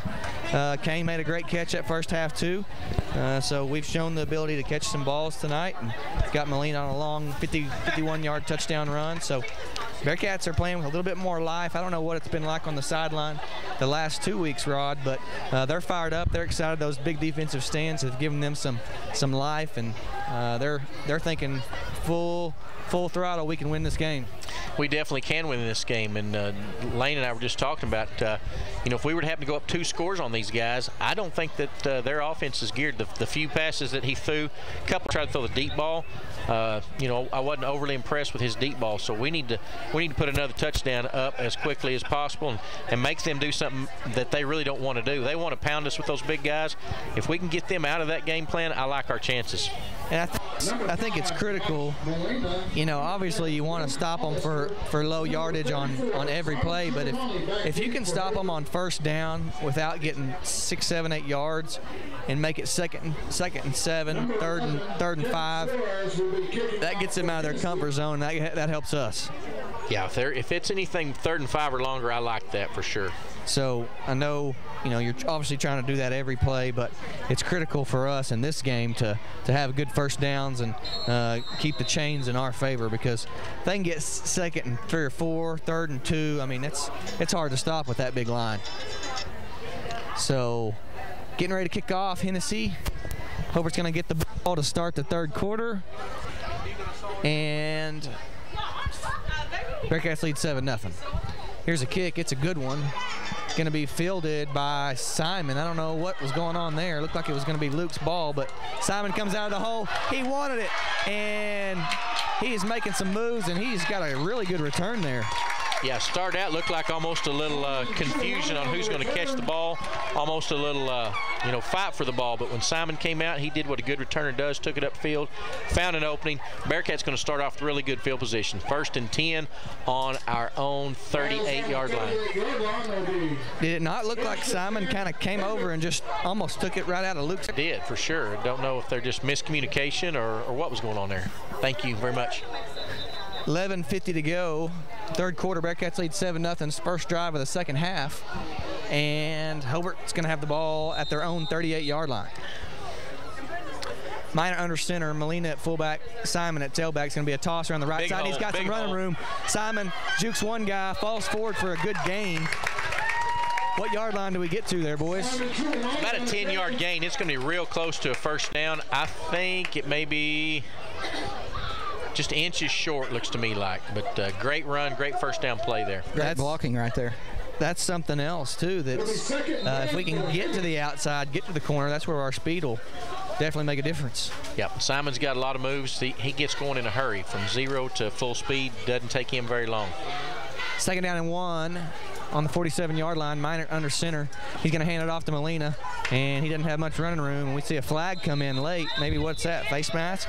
Just about something in the pile there. I would say they're either going to get us for a hold or them for a face mask, but something happened late in the pile. Maybe high-low on us. Still waiting for a signal. These guys they're just slow to tell us what's happening. They're going to call a hold. They are going to call a hold. So that 2nd down and 1 goes to 2nd down and 11 real quick. We were just talking about earlier when you get to down and distance and all, we want to see those 3rd and shorts, 2nd and shorts too, and that penalties kill you. Yeah. Well, if you remember, penalties have killed Hennessey. Yes, they have. have. First drive, they had it on the 1-yard line. Yep. And got a holding penalty and pushed them back, and we ended up getting a stop. So 2nd and 11. Minor going to Hollister. Gonna go deep, and he overthrew it. He was wide open. Boy, that's a good route by Luke Hollister there, and Alec just a touch long on the throw. But we come back to that one and hit it because Luke's got the ability to get open over there. I don't know why people aren't double covering him after film last week and what you see tonight. The guy just is faster and bigger than everybody. Yeah, it's amazing to me too, Lane. I don't understand it. At lunch when I was talking with Colt, he said he talked to his buddy from Washington, and he said, I don't care if any of your other guys beat me, he said, but I am doubling that guy, and he will not be the one to beat me. Yeah. So that was his mindset. Here's a handoff, and Molina doesn't get much on 3rd and 10. No. So that penalty was a drive killer, and Hobart's going to have to punt after what was a promising first down run from Simon and then a good 2nd down run. Just didn't get what we wanted with the lack of penalties, and so we're going to have to punt 4th down and 10 from our own 38-yard line. Still 7-0, Bearcats on top early in the 3rd. Are we on Facebook tonight, guys? Yes, we are. And do we have our commercials back? Here's the punt from Alec. We had half commercials. Here is a muff punt by Ferraro. Was that Ferraro or was that Gonzalez? Juan Gonzalez. He just took off without the ball there. He's lucky to get back on top of it. I thought he was a baseball player for the Texas Rangers, Lane. Only the loyal Ranger fans will remember Juan. I remember him. He was my hero for a while. Same. I think I tried to get an autograph from him one time at a Ranger game. 1st down and 10 on their own 30-yard line is Hennessey. 10:07 to go, 3rd quarter. 7-0 Bearcats. Trips at the top, tight end, big tight end at the bottom, and our friend number 44, the deep back, and he'll get the ball. Hugaboom going to Dunnigan, and we had some guys in the backfield. He's running over everybody, trucking them, and he's got lots of running room. We're going to have to catch him from behind. Good job by Gamble and Hernandez to get him, but that's a big gain. Yeah, we had several guys hit him in the, early in that run. Hit him, just bounced off. He's very strong, very physical. Good job by Campbell and Hernandez not giving up on the play, but that's too many yards and what we don't want to see out of their offense. We don't want to get them momentum. Big run out to the 39-yard line of Hobart from Dunnigan. Like I say, Hobart had some guys in there that time to make the tackle. They just didn't make it. Yep. 9:40 to go, third quarter, 7-0 Hobart. Same formation, trips at the top, big tight end at the bottom, 44 deep, and he'll get the ball in the exact same play. And Gamble comes in and gets him low, but he falls forward for 5 or 6. Gamble's doing a great job. He is just, that kid is so physical. Campbell's got him wrapped up and getting him down, but the kid made 5-6 yards, Lane. Yeah, it looks like it. Looks like they're just zone blocking us to the left, too, and I don't know if they made adjustments at half or what, but it looks like the running back's kind of making a cutback. Yeah, we used to call that a stretch, and it's kind of a zone stretch. Let that running back pick his hole, and he does a good job. He's getting a blow this time, 33. Mr. Sebastian Fierro is the single back this go round. Second down 2 from the 31. Hugaboom hands off Fierro right up the middle, and he didn't get much. No, he didn't. Molina. Something we were talking about earlier with Gamble. If he's going to go low, he needs one of those other bigger guys like Underwood or Kane Duff to come up high and help him bring him down, because that guy's able to drag him for 2 or 3 more yards, little as he is. That was Molina on the tackle, and Drew Duff was in there as well, so Drew was doing what you're talking about. Third down and 1, so we've held him to third down. Ball's on the 30-yard line. You know it's 4-down territory for Hennessey. And Fierro's in the game behind Hugaboom. Trips to the right, and he's going to sneak it, and he's got the first down. Strip the ball, come on, and he spins out of it, and he's got lots of running room, and Clay Funkhauser finally brings him down at about the 10-yard line, looks like. What is it on, Lane? About the 5. Yeah, 5-6-yard line, maybe the 4. The quarterback just kind of leaned up in there and was kind of everybody assuming he was going to down, and then he just spun out of it. I'm going to say just really bad luck for the Bearcats there, because he wasn't running physical, wasn't hammered up in there. He just kind of leaned in there looking for that first down. Nobody had him in the grasp, spun out of it, and turned it into a big play. Time for a big stop here from the Bearcats. If he runs the ball again, he does not secure the football at all. No, he does not. I thought the same thing. We need to be all right, here's the formation with the big 75. He comes off the offensive line. He's now at quarterback, going to take a direct snap, and he's difficult. And he's going to run into the end zone. Yep. Good grief. That looked like a Mack truck coming downhill. Did that last game when the quarterback got hurt, and I don't know if anybody could tackle that guy when he got ahead of steam up. No, that's dangerous, man. That's Refrigerator Perry on steroids. If you're old enough to remember the '85 Bears, you guys probably aren't old enough to remember that. I've seen clips. How old were you in '85, Lane? I wasn't born yet. You wasn't born yet. -7. There you go, -7. Here's the extra point, and it's almost blocked. I think we ran past the ball. Oh, man, that could have been huge. Kick is good. Bearcat fans, they tied it up at 7-7. 7 minutes, 45 seconds left to go in the third. Impressive drive by those guys. We got a dogfight on our hands here, gents. Lane. Yeah, got a timeout here on the field, so we'll take one with them. You're listening to Bearcat Football on 1420 KTJS.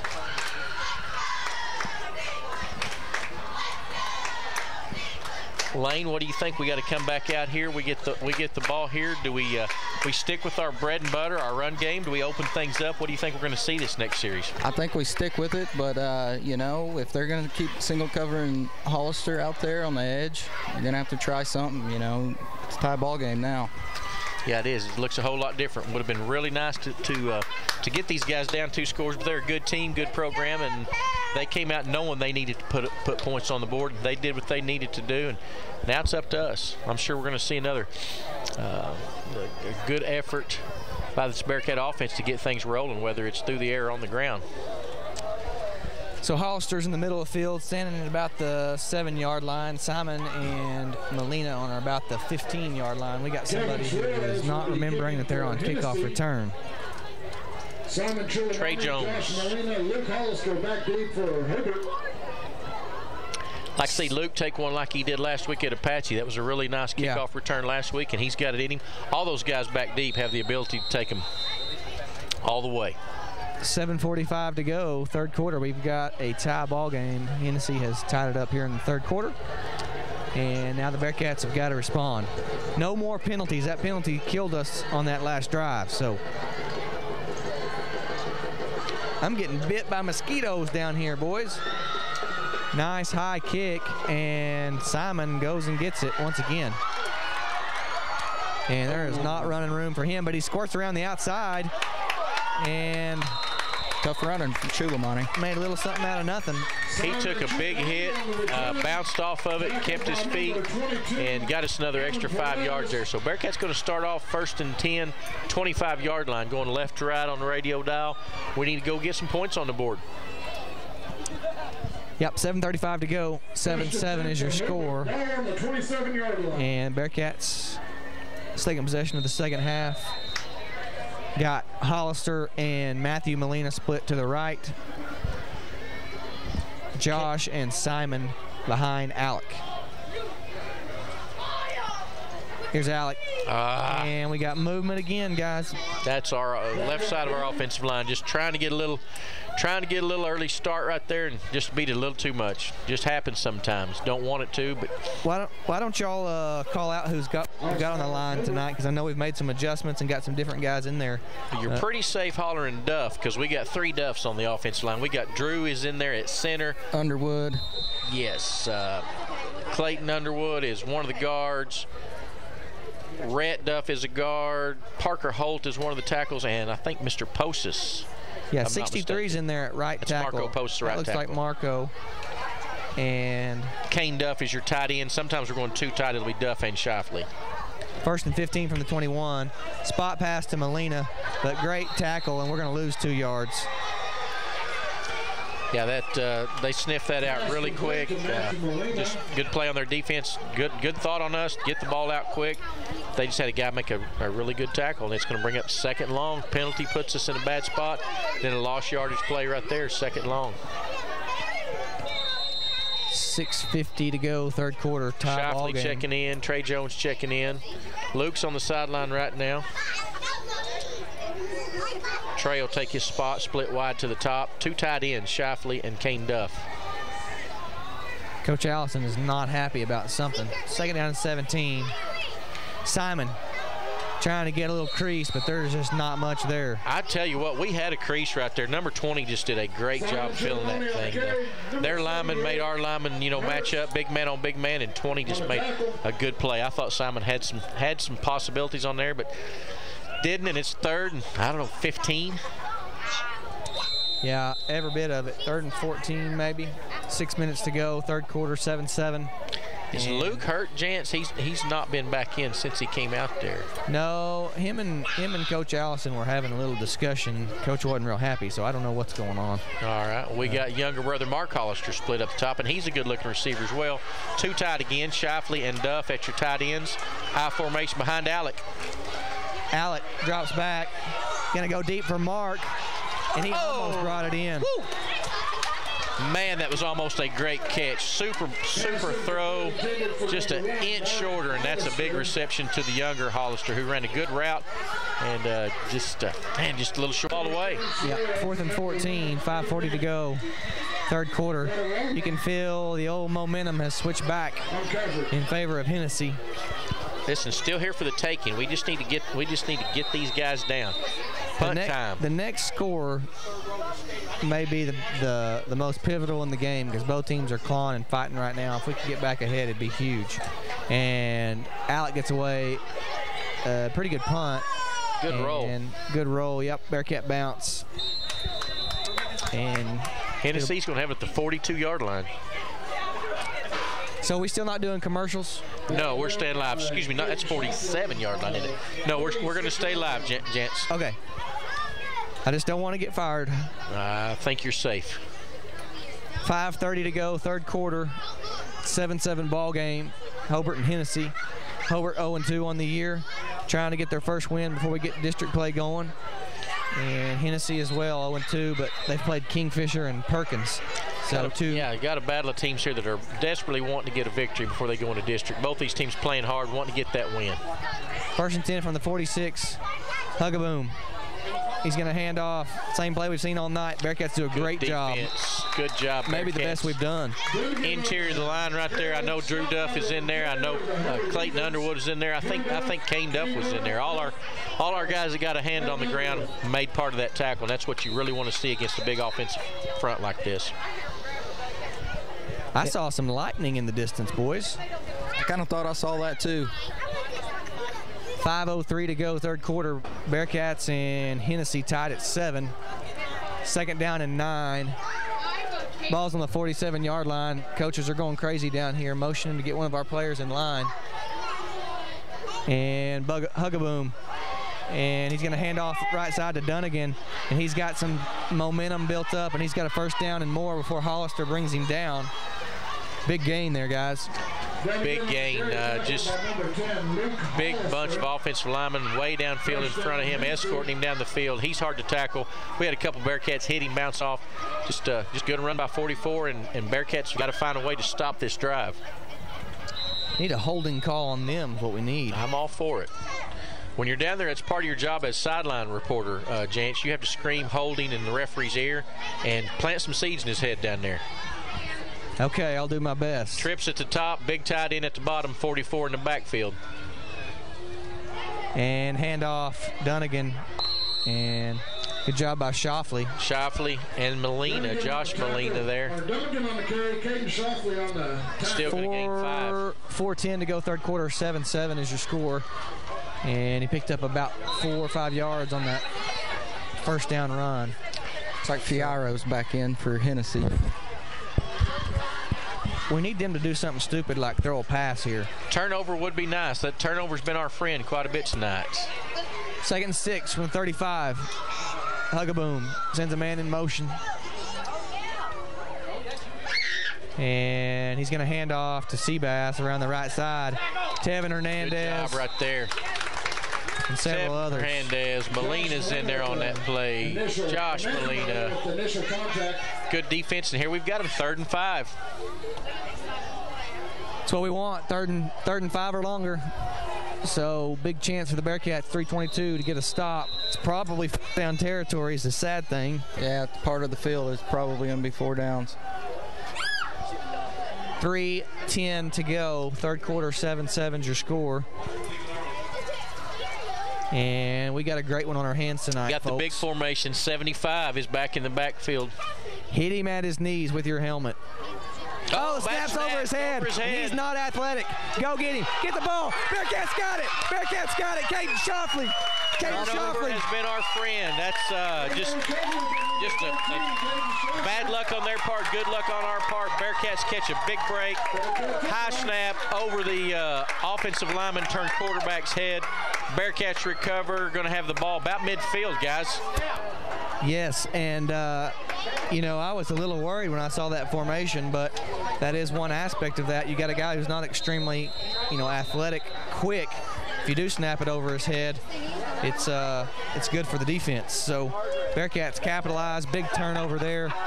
And now we've got the ball at the 49-yard line, 1st down and 10. Let's go deep after the turnover. Let's take a shot right here. Minor under center. And he's got pressure, but he gets it away, and him and Luke just weren't on the same page.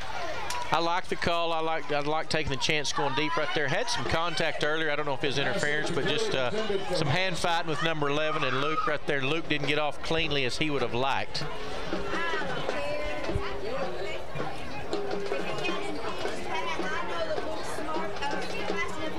.246 to go, third quarter, 7-7. Bearcats 2nd down and 10 from the 49-yard line. Hollister is not on the field right now. We got Trey Jones wide, 2 tight ends, I formation behind Alec. Bobble the snap, but Simon's out in the open. He gets to the outside. He's got some running room. May have got a face mask, but I don't see a flag. I think they missed it. He definitely did get snagged, but I don't think a referee was in position to see it. But good yardage, going to come up. What are we going to be, Jance? 2 yards short? I'm working on it. Oh, I didn't like that spot. You're going to be about a yard short. It's going to be about 3 short, isn't it, Lane? Yeah, that's what it looks like up here, but Chance has the angle. Well, I had to move past it. 3rd and 2. Whatever it is, we need it. Big down. Yes. I caught a waft of some barbecue, and it got my mind off the game. Matthew Molina split left. 2 tight. I formation behind Alec. Here's a toss to Simon. He's got the first down, and we got a flag, though, guys. Afraid this one's going to come back. I think the holding bug is going to get us inside the... I think Big 78 was rightfully complaining. Who held for us? Oh, chop block, 15-yarder. On a chop. Yikes, that's a bad one. So that takes it from 3rd and 2 to 3rd and 17. I think everybody in the building knows what we're going to do now. We're going to throw it to Luke. Penalty goes against Hobart. Maybe you don't. Maybe you try to get. We tied up. You know, a lot of times, gents, we are try to get 2 of them. Yeah, we're talking. We'd like to see that big play. We'd like to see that Luke. Coach Allison stays steady and stays patient and does what his identity is. Just like the big play in the first half was a trap. We all thought, you know, time to throw the ball, and he sticks with that trap, runs trap, and touchdown Molina. So he, you know, I don't know what he'll dial up right here, but let's see. It's probably not 2-down territory, though, with a 7-7 game right at midfield. If you can pin them back deep. Got Hollisters on either side. Got Luke at the top. Got Marcus at the bottom. Looks like they're sneaking a safety up top. Yep. Here's Alec. Drops back to pass. He's got pressure. Oh, we got a screen back to backside of the field. We got Simon. Great call. And he's not going to get the first down, but he's going to get, what, 5 or 7 yards? Going to get back to about midfield, gents. I think we're going to bring up 4th and 9, and he's probably got to punt this ball away midfield this time. This part of the game. Yeah. I thought that was going to set up beautifully, but they had a couple guys who stayed off blocks and was able to go and track him down. Yeah, it was a good call. Liked the call. Just a couple of their defenders did a good job. You know, they made plays. So Alec is our punter, and he is not in the huddle right now. So he's talking to Coach Allison. Coach might be thinking about this. I think he's going to let the clock wind down. He's going to take a timeout. Either that or he's going to take a delay and then punt it, which is what I would do. Well, why would you do that? Well, not take the delay, but I don't want to lose a timeout. We may need it here in a quarter or so. I don't understand this unless he is going for it. I mean, we had plenty of time to get the punt off, get the punt out of bounds, so I assume we're going to come out of this huddle and go for this. Yeah, I'm not saying you just take the delay just for yardage or anything. I'm saying you just didn't want to lose a timeout. Yep. 50 seconds to go, 3rd quarter, 7-7 your score, and it'll be 4th and 10 right about midfield. So sticky situation for the Bearcats, and Coach may use this little bit of time he's got right here to think about that decision, because definitely they're not a quick strike offense. If we could pin them deep, maybe get a 3-out or get a stop. My gut tells me that he was planning on going for that. I don't see any other reason why he kept Alec over there and had the discussion. I think he's going to come out and dial up what he feels like is his best play for this down and distance and try to go get this first down. What are you thinking, Gossie? I'd probably punt this one away if it's me, but, if it works out, it could be the deciding play of the game. Yep. Well, that's why we're not the coach, and he is. Punt team, looks like punt team taking the field to me. I think that's wise. I mean, I'm kind of on video game mode a lot where you just go for it every time, but it's probably the wise choice right now. 50 seconds to go, 3rd quarter, 7-7 ball game. And Alec is going to punt it, and it's going to hit on about the 23-yard line. And good roll. Bearcats are going to pin it inside about the 15-yard line. So great punt, good execution there. Bearcat defense needs to come and get a 3-and-out and get the ball back. 15-yard line. Yeah, that was a wise thing. I agree with the decision to punt. I'm still curious as to why we took the time out and did that, but I'm sure there was a reason. But no, I think he made the right decision and put his defense in good shape right here. Well, you know as well as I do, Rod, sometimes as a coach you just want a little time. You were thinking about going for it, and you wanted time to talk it over with your coaches, decide what you're going to do, and maybe they opted out the last minute during the timeout to punt it. Yep. Him and Alec probably having a good conversation like me and old Gosh used to have every now and then. Yeah. We're going, Coach. We're going. 41 seconds, 3rd quarter, 7-7. Here's Hugaboom. Handoff Dunnigan right up the middle. Bearcats doing a lot better job on that. We're making them work for their yards. He's got to be tired. That guy has had a lot of carries, a lot of hits. He's getting banged on, beat on. We're making him work for it. Drew and Clayton were kind of the main ones on that one, it looked like.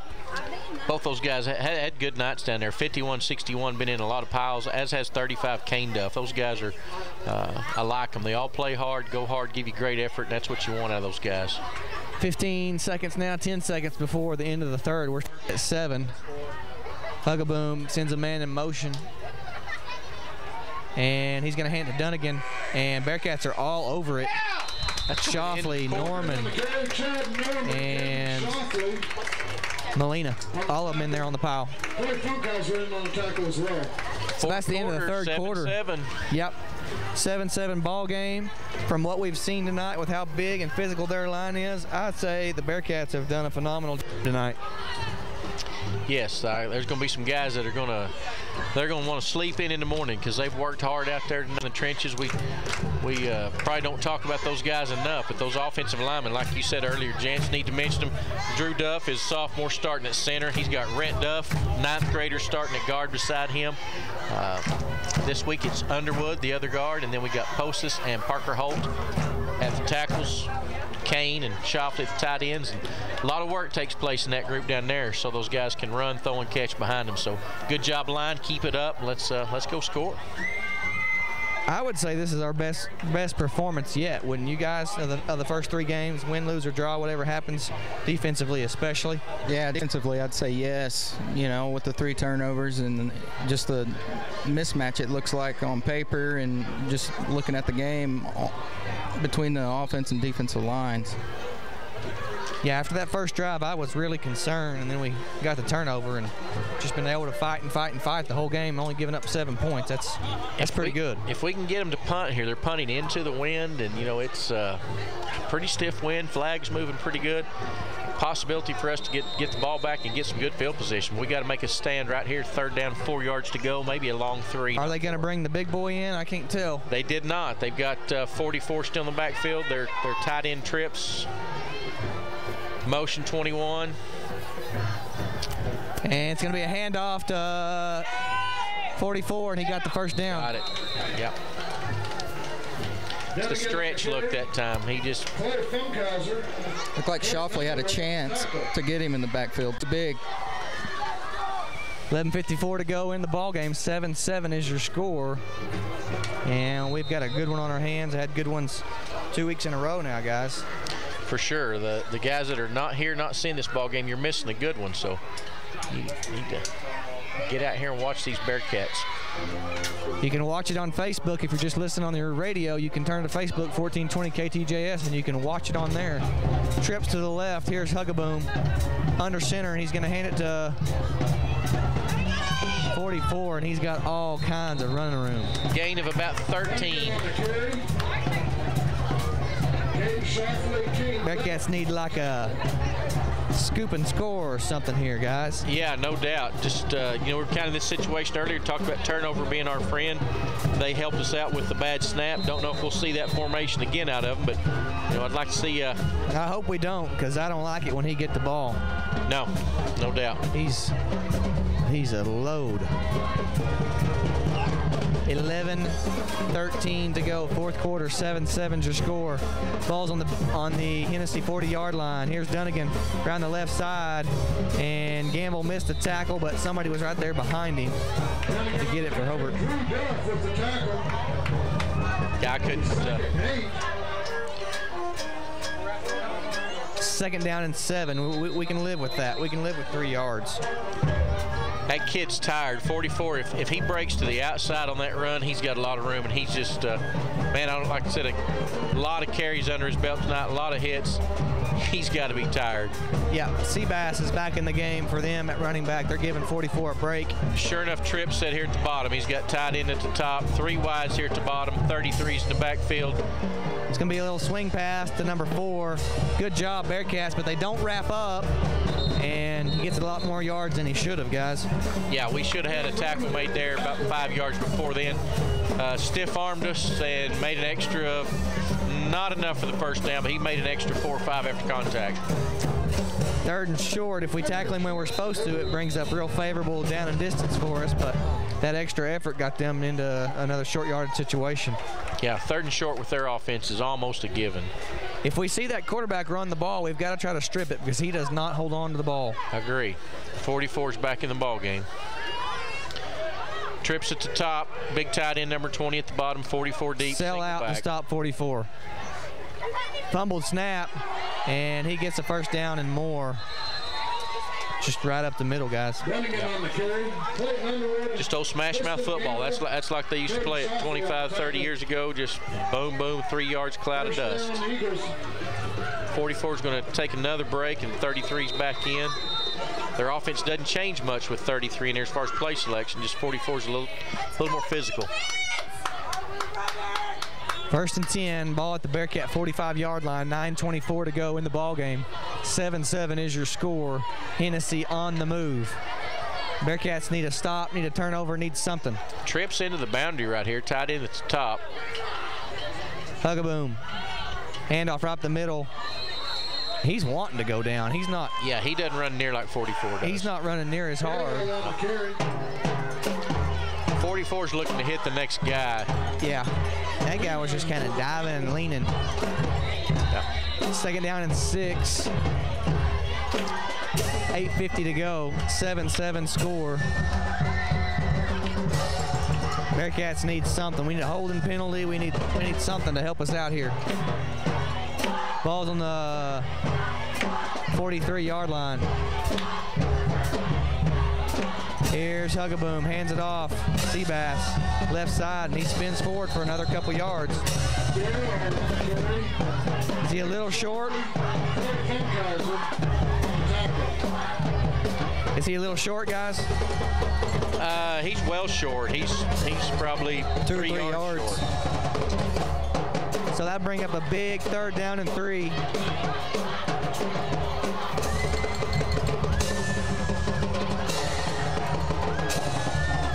It looks like 2 from down here.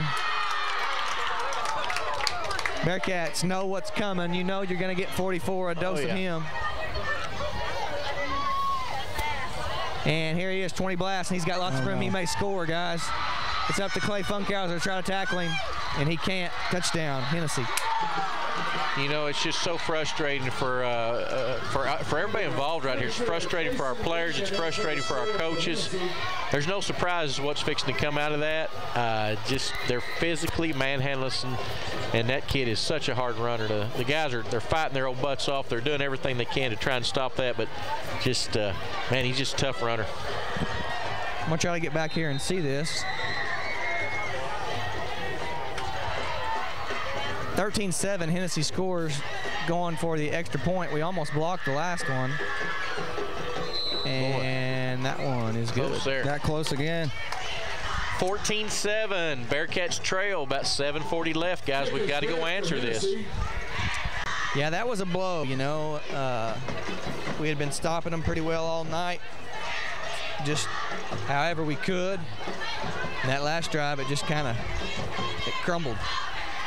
Yeah, it's just they just keep pounding and keep beating and keep pounding, and you know, sooner or later that kid that's getting 3 and 5, all of a sudden he's out in the open there, and it's just tough. Like I said, it's no lack of effort. Guys are trying hard, working hard, trying to do what the coaches are wanting to do. Coaches trying to get him in the position he wants him. That kid just, like I said, the thing that impressed me the most about him is just how many times he's carried the ball tonight. I'm really curious to see Todd's stats afterwards. I'll ask Todd and see if he knows. If y'all talk here for a minute, I'll see what we got. Lane, what do you see? What do the Bearcats need to do when we get the ball back on this offensive possession? Well, I'd like to see us, you know, we're gonna have to do something here. It's not panic time. We're just down 1 score. No. Just keep running our offense, try to maybe hit a little something, use our speed and quickness maybe a little bit. Yeah, I hate to see us, you know, try to come out and take a shot on 1st down or 2nd down or something when we can, you know, make up some yards running the ball or something. But, you know, we're going to have to score regardless of what we do. Yep. I asked Todd how many carries 44 had. Are they going to onside it? Kick. And I don't know. We got her, I think. That's good awareness. Blaze Kelly, I believe, number 59, came out of that pile with that ball. Huge play. Yep, big. Hey, that is big. Apache caught us asleep on a kickoff last week, so coaches have done a good job coaching that up. Kids were aware. You always tell that front 5, you know, don't go to the ball's over your head, so they did a good job up front. I asked Todd how many carries 44 had, and he just looked at me and said a whole bunch. Whole bunch. That was... All right, our man Alec Minor's taking the huddle, getting his guys lined up where he wants them to go. Alex a good leader. I think Alex will get us down the field right here. Hollister wide left, single coverage. Man, they're gutsy. 14-7 your score, 7:40 to go, fourth quarter. Bearcats trail. And Alex, he's got Kane. Kane catches it. Go Kane. Nice. He's breaking some tackles. Nice run, Kane Duff. That'll That's a help. really good look by us. When you get the single coverage with Luke, at the last minute the safety started cheating over.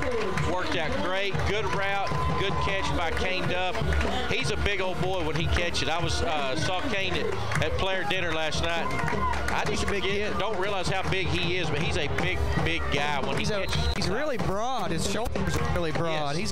He's been in the weight room hard this summer, and it's definitely showing here on the football field on Friday nights. First down and 10 to Hennessey 29. Bearcats need to score to tie it up, and we got another timeout on the field. Looks like Hennessey calls timeout. I'm sure Hennessy's taking a timeout and going to talk about, hey, what do we do with number 10 right here? They're trying to creep that safety out just a little bit. They don't want to take him completely out of the box because we still got the threat of Molina and or Chulamani. So, you know, our personnel does give those guys some definite matchup issues. So, anyway, let's hope Coach Allison and our guys figure out the right combination that'll hurt them. Hey, and this timeout is not a bad deal for us either. Our guys have been going so hard on defense, tackling that kid over and over and over. Not a bad timeout for RD and some of those guys that are going both ways right now. Yep. You guys that are out there listening, the score is 14-7. Hennessy's on top, but the Bearcats are driving. 7 minutes and 30 seconds left to go in the ball game. Bearcats got the momentum, just followed up a big catch with Kane Duff, and we need to take this down, score, tie this thing up, gents. Lane. Yeah, Rod, just so you know, you guys have got a nice compliment. Got former, not classmate, she was in the grade above me, Erica Norman, Debbie's daughter, is listening on the radio, and she said you guys are sounding great. So, well, I'd like to apologize because I feel like we're probably terrible. I can't hear you half the time, feel like I'm talking on you, and the crowd, the band is getting after you. So, anyway, that's all football game. Here we go, too tight. Alec handoff to Molina, and there's nothing doing there, guys, on first down. No. And had Molina in the tailback position there, wasn't he? Yes. Yeah. Him and Chulamani were switched again. Yep. So we're gonna have to do some of what we just did with Kane, loosen them up because we can't run it right at them. They're just too big. Well, I'm sure everybody on the field knows right now this drive something's got to happen here. We got 4 downs to make something happen. Yeah. Too tight. Luke pretty much by himself up top again. Yeah, he is up top. There we go. And we're going to throw a fade, and he just way overthrew it. They're just not in sync tonight, guys, like they have been. No, Luke didn't get off cleanly off his break. Little wind behind that ball, maybe. I don't know where. You're right, just not on sync on that one. It's going to bring up 3rd and 10. And with the safety scooted so far up, I'd like to see that post route that he runs so well because there's nobody back there on the inside, you know. That was that really wasn't a true fade. It was almost like a little miniature post corner route, but he just very skinny on the post part and then ran the fade. And he's not on the field, 3rd and 10 right here. I don't know if he's getting a blow of air, if he's got some injury issues tonight, or if he just needing to puff air after that long route. But got young Hollister. Marcus is Kane Duff. Alex calling out the signals. Chulamani with the handoff, short gain, maybe chance, guys, 2-3. That is just tough sledding, running at their best guys. Just run right at their best guys. 4th down and 9. You've got to have your best play right here. What'll get us 4th and 9? I just have faith we can do it. We got a really good opportunity with Luke out there, Alec in there, guys up front. Give us a little time. Stick Kane and Luke on the same side and see which one they don't cover. Got another timeout, or it's going to be Hennessey. Hennessy's going to take a timeout. Yeah. Play of the ball game coming up right here. 6:17 to go in the 4th quarter. Bearcats trail 14-7. Ball's on the 27-yard line. So this is play of the game, boys. Tell you what, we're getting our money's worth again this week. Just like last week, nail biter. This one's going to come right down to the end. 6 minutes, 17 seconds to go. A 1-score ball game. Bearcats with a chance to keep this drive alive and hopefully go down there and tie it up. It's a good one. Crowd's into it, band's into it. Good high school environment tonight. Lane? Yes, sir. What are you running here, my friend? I think I'm going to run a slant with Hollister if it's one-on-one coverage. Well, I have a real feeling that Hennessey's going to bring pressure off the edge right here. I think Hennessey says instead of double covering him, we're going to single him up and bring heat. That seems to be what he likes to do. I think we're going to see heat off the edge from Hennessey. I'd like to see us throw a little tunnel screen or a bubble screen right here. Yeah. 6:17 to go, fourth down. I'd like to see us do anything that gets a first down or a touchdown. I got faith Coach Allison dialed up a good one. Let's see what he's got. Yeah. Got two split. You've got, who we got here? Matthew Molina at the bottom. Hollister. And they got double coverage on Luke. They got a corner on him and another corner 10 yards back. And so we're going to throw it to Molina. There it is. Alec, he's got him. He catches it. He's got the first down. Definitely. Perfect. Good job. Perfect. Great play call, Coach Allison. Great, great, great. Yeah, he used his threat of Hollister to draw that double coverage. Molina's a good athlete too.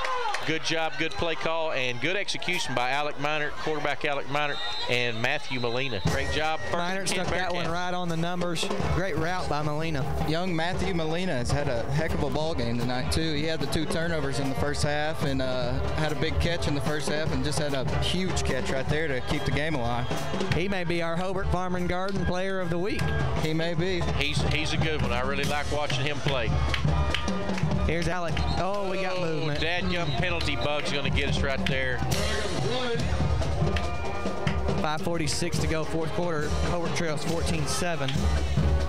But we do have the ball first and it's going to make it first and 15. Head procedure right there. On about the 20-yard line. Young Hollister. Marcus checks into the ball game. Going to have Hollister and Hollister out there. First and 15.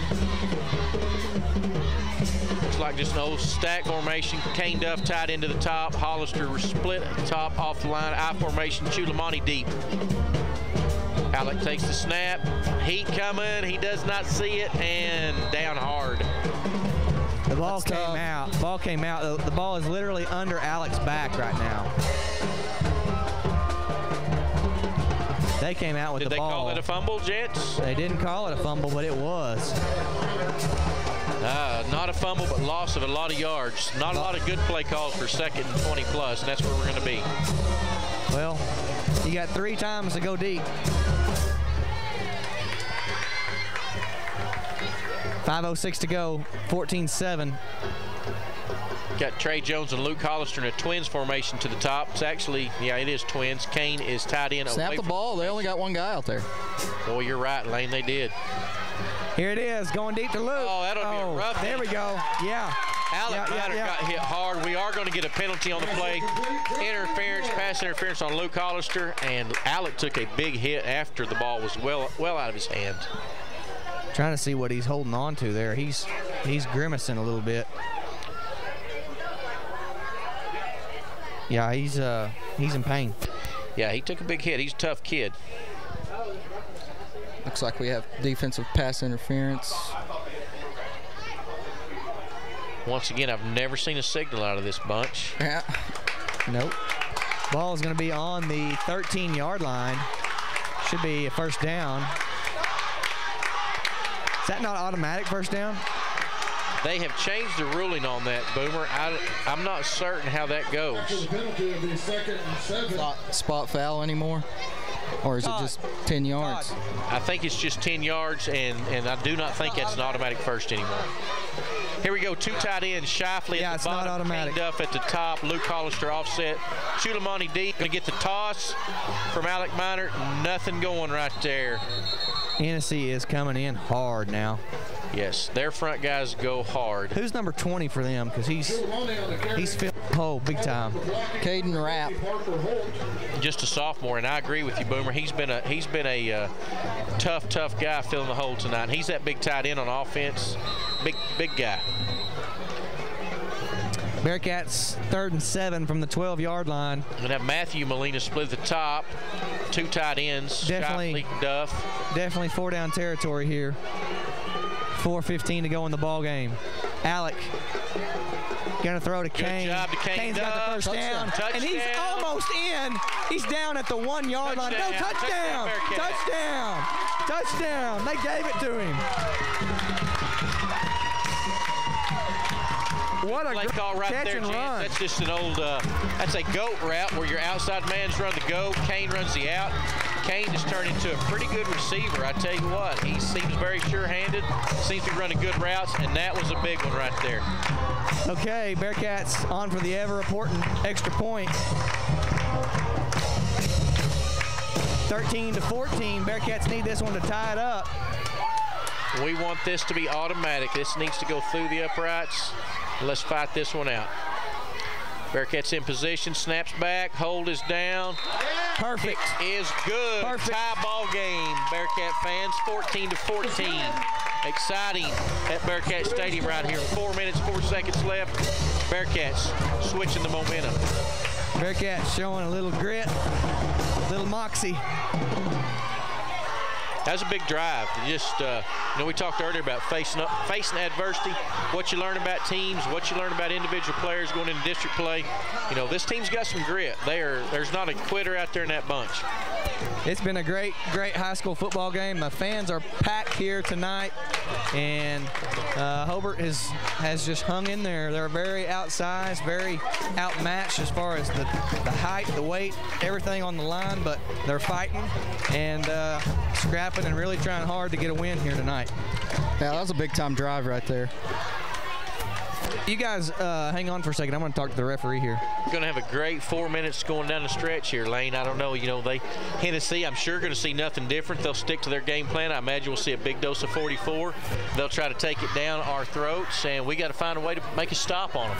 That's what I would do. I'd keep handing it to 44, and they may sneak a play action or two in there, just to try to see if they can get down the field and get a score or something. But I'm handing it to 44 if it's me. Yeah. If it's not broke, don't fix it kind of theory, and 44 is definitely not broke. He's still running strong their last drive, so I'm sure we're going to see a big dose of him to ball down for a late score. Yeah, no doubt about it.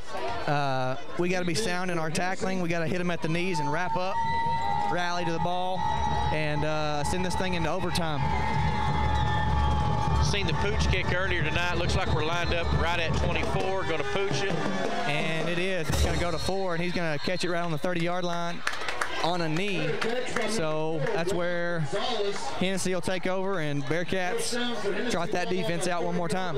Yep, I know those guys are tired. They've been fighting, been going hard. We just need to get them to rise up. One more stop right here. Get the offense the ball back for us right here, guys. Okay, first down and 10. 4:04 to go. 14-14 is your score. I think Hennessey I really feel like that score took a lot out of them. When they came on the field right now, they're down a little bit. They're a little down. I think just body language is down. But who knows? We need to stick old 44 a couple times here. He's already tired. Yep. Hugaboom sends a man in motion. And it's going to be, fumble! The ball's on the ground! Clayton Underwood, great defensive play. Shot through there on a slant, wrapped up the quarterback as he tried to make the handoff. Great play by the Bearcat defense and Clayton Underwood. Going to put them in a 2nd and 15. The ball was loose there for a second, guys. I don't know if you could see that or not, but Clayton was in the backyard just real fast. And quarterback dropped the ball and kind of just kept it between his legs to hold on to it. I like giving him the ability to be active, to let him do some slanting, to let him do some moving. I know sometimes it puts you in a fundamentally unsound position that you're not where you want to be, but the risk reward, he just made a great play. Well, yeah, now you got him in 2nd and 15, and that's where they don't want to be. There's Hugaboom under center at the 25-yard line. He's got a straight drop. He's got Clayton in his face. Hit the ground. Incomplete. They look frustrated out there. Yep. That's not their cup of tea. So, nope. 3rd and long is definitely not their down that they like. Bearcats need to make one more good stop right here, and let's get the ball back. Looked like a good play call, but it's just poor execution on their part. Yep. That quarterback's used to turning around and handing it off to somebody and watching him run for a first down. He was a little awkward in his drop right there, wasn't he? Yeah. 3rd and 15 from the 25-yard line. Need to get out to the 40. And Bearcats, if you can get a stop here, you've got 2 timeouts left, 3:13 to go, and you got a real great chance to win this game in regulation. What do you do here, Rod, if you're Hennessey? They've got to try and get a first down right here. I know it's not their bread and butter, but I think they'll probably just stick with what they do Here's best. Dunnigan. That's 44. And Bearcats, good tackle there. Hey, Tristan Gamble right there. Yep, he's giving up 100 pounds, I bet. I was going to say all 5'6", 131 pounds of him. I promise you he's giving up 100 plus, that guy, and he got him on the ground. if the Bearcats will play this scrappy and this tough for their district season, we'll win the next 7 and we'll be district champs. There's good things ahead for this team in district play, I promise you. They're not going to face anybody with the kind of line that Washington or Hennessey's had. I guarantee you. There's no way. These two teams are strong up front. The Bearcats are hanging and fighting every punch. So Hennessey is going to punt after a short gain. And Hugaboom gets one off, and he shanked it. He shanked it. And we're going to have to call it 45 or so. Oh, no. Surely that's okay, all right. Did they give us a bad spot? He's not finished spotting yet. He ran to a spot that I thought was where he was going to end up. Now he's giving us a spot. There you go. 43-yard line. Yeah. Bearcats going to have the football, Bearcat fans, on the 43-yard line of Hennessey with 2 minutes, 24 seconds left to go. Tie ball game, 14-14. Great game so far. Bearcats have a chance to go win the ball game right here. 2:24 to go. And we'll see what this offense can do. If they single cover Luke out here, which is what they're doing, send him deep. And like that's what we're going to. Oh, Alec. Great job, going Alec. Deep for Luke. And they tripped him. They tripped him. There's got to be something called there. It looks like there's got to be something called. Definitely got their feet tangled up. Definitely impeded him getting to the ball there. It's a great job by Alec to keep that alive. He was in all kinds of. He was in a lot of traffic. But did they just call that incidental is what they're thinking? No flag? I guess they're just saying that the incidental contact, feet got tangled up. But, man, you just hate to see that. If he has a clear path to the ball, I think he goes and catches that one. 2:16 to go. Ball is on the 43-yard line of Hennessey. Tie ball game, 14-14. Hobart has the football, 2nd down and 10. Alec, and he's going to toss it to Simon, and he's got some running room. He squirts out, and he's got a 1st down, boys, and he should have got a face mask penalty. Really good run by Simon right there, just weaving his way through traffic, picking. He's got great vision, seeing where he wants to go and getting there. So good job, Simon. 1st down, Bearcats, keeping this thing alive. Again, Bearcat fans, 14-14, 2 minutes, 9 seconds left to go in a barn burner here at Bearcat Stadium. Looks like our offensive line's finally getting settled in, too, running the football. They're fighting. That was good to see here in the 4th quarter. No big guys for Hennessey are getting tired, too. Yes. 1st and 10 from the 31. Here's Alec. Hand off to Molina. He's got a crease. He's got a crease. Nobody's going to touch him. Touchdown, Bearcats. Touchdown, Bearcats. Touchdown, Bearcats. Coach Allison believes in the trap. He runs the trap religiously. A lot of people think that's, a lot of people say that's a give-up play. That's not a give-up play in the Hobart Bearcats offense. That's a big play in the Hobart Bearcats offense. We run it well. Molina runs it great. Offensive line, hats off to those guys. Great hole. Bearcats take the lead, pending the extra point right here. 20-14, extra points come from Hollister. Minute 45 to go, 20-14. Bearcats on top, awaiting the extra point. Here's the snap. It's low, but it's got good job by Alec.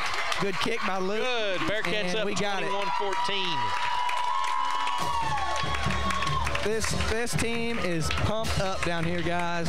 The crowd is really in it. There's not an open seat in the stands, and it's a great scene for Hobart football right now. Yeah, I can't hear you, gents, but yeah, big touchdown. Big touchdown. There? Yeah, can you hear me now? Yeah, it's just loud up here. We got the crowd going. We got the band going. Everybody's pumped, excited about that play. But we got to play defense now for a minute 45. Yep. Something we talked about earlier in this game. Passing is not their strength. Having to score fast is not their strength. No. So if we're just sound in what we do, we don't allow a big running play. You know they still want to get it to 44 and see if he can break one. But we stop him a few times here on the first of this drive, and they're not going to have that option. Well, something else that's big right now, they used two of their timeouts on one of our earlier drives. That's right. They were trying to figure out how to cover Luke, and also not only do they not want to throw the ball, if they want to try and run the ball, they've only got one timeout to deal with. So right now, a lot of things looking good for the Bearcats. Minute 45 to go in the ball game. Hobart on top, 21-14. Nice touchdown run from Josh Molina, and the Bearcats are set to kick it off. I bet we're going to see another pooch kick from Luke. Here's the kick. It's coming right at me. Fielded and fumbled on the 39, 31, and tackled, gang tackled by the Bearcats on about the 38-yard line. Bearcats are rallying to the football, and they're excited, guys. Yeah, the momentum is just huge. You can see the sideline. Everybody's pumped down there right now, and they're fired up. And we got to play, like I said, minute 38 to go, Bearcat fans, 21-14. Bearcats on top, need to stop, shut this deal down. Minute 38 to go. Hennessey's going to have the ball 1st and 10 on their own 38-yard line, and the Bearcat defense is going to be called on once again to try to win the ball game. Offense helped us out, got a touchdown, gave us the lead. Defense has got to close it out. Minute 38 to go, 21-14. Hugaboom under center, 2 to the left, 1 to the right. Dunnigan behind him. He's going to drop straight back. He's got all kinds of time. And we got pressure now. Drew Duff, Kane dives for him. Hugaboom's going to run, and he's going to be tackled by Caden Shoffley. Going to have about a 10-yard gain. Going to have the ball about midfield. Great coverage by the Bearcats in the secondary. Nobody for Bugaboom, whatever, Hugaboom to throw to, but he did get to scramble. Yeah, just too much time there. It looked like Drew Duff may have gotten held a little bit at the end of the play, but no call. So first down at their 49-yard line, almost right at midfield. Minute 29 to go. So that's dangerous. Quarterback can run. Got a true enough twin set here, 2x2 either way. 20 split out for the first time tonight. Quarterback still under center, 44 still deep in the backfield, and he's very deep. I mean 8 yards deep. Here's Hugaboom. He's got Clayton in his face. He completes. And that's another first down and out of bounds. First down, then where'd he end up, Jance? 35, 37. I'm having a hard time seeing a spot. Yeah, I'm working my way down there. Okay, definitely first down on what? Yeah, definitely got the first down. 38-39, same formation, twins. Shotgun this time. Shotgun with Dunnigan to his right. Looking, he's got a little bit of pressure and overthrows his man out of bounds. Incomplete. Going to bring up 2nd and 10, minute and 10 to go. Bearcats on top, 21-14, trying to hang on to this one, guys. Lane, what's going through your mind? Well, I'd like to see them. You know, it's making me nervous. They're manning up, and you know, it looks like they're just kind of flattened out there on defense. I'd like to see them, you know, guys scoot back, maybe put Hollister back there deep or something, man. It's making me nervous. Tell you what's going through my mind is turnover. It honestly helps all the Bearcat fans that are watching, listening, think turnover right now. Think interception, think turnover. Here we go. 2nd and 10, minute 10 to go. Hobart on top by 7. Hugaboom in the shotgun. He's going to roll to the Hobart sideline. He's got nobody open, and now he's just going to throw it, and it's incomplete. Didn't have anybody open. Good coverage by the Bearcats. Yeah, they're doing a good job on the back end. He just does not have anybody to throw to, or he's uncomfortable putting it into traffic. So 3rd down, 10. You know it's 2-down territory, but the Bearcats got 2 stops on 1st and 2nd down, and getting them into a position they don't want to be in. A minute and 1 second to go in the ball game. Hobart on top, 21-14. Trying to get their first win of the season. Our D line needs to keep coming too. Shotgun formation, trips to Hennessey sideline. Kane Quarterback Duff, is going to get sacked by Kane Duff. Kane Duff just took a charge right there. I know that young man's tired. He's gone both ways all night long. He just made a play right there that's going to help the Bearcats put the cap on this. Maybe the play of the game. So it's going to be 4th and a bunch for Hennessey. Got a timeout on the field. 53 seconds to go in the ball game. 21-14, Hobart on top. And it's going to be 4th down and what? Where's the ball at, guys? It's on the 50-yard line? 49-yard line. And they need to get to the 28-yard line. They need to get to the 28. So 4, 21, 22 yards, something like that. Yeah, here you got them in a position. You know they're not comfortable in. They know they don't want to be here. Here's what we need to decide. Are we going to play loose and play coverage, or are we going to go get him like Kane just did? Keep coming.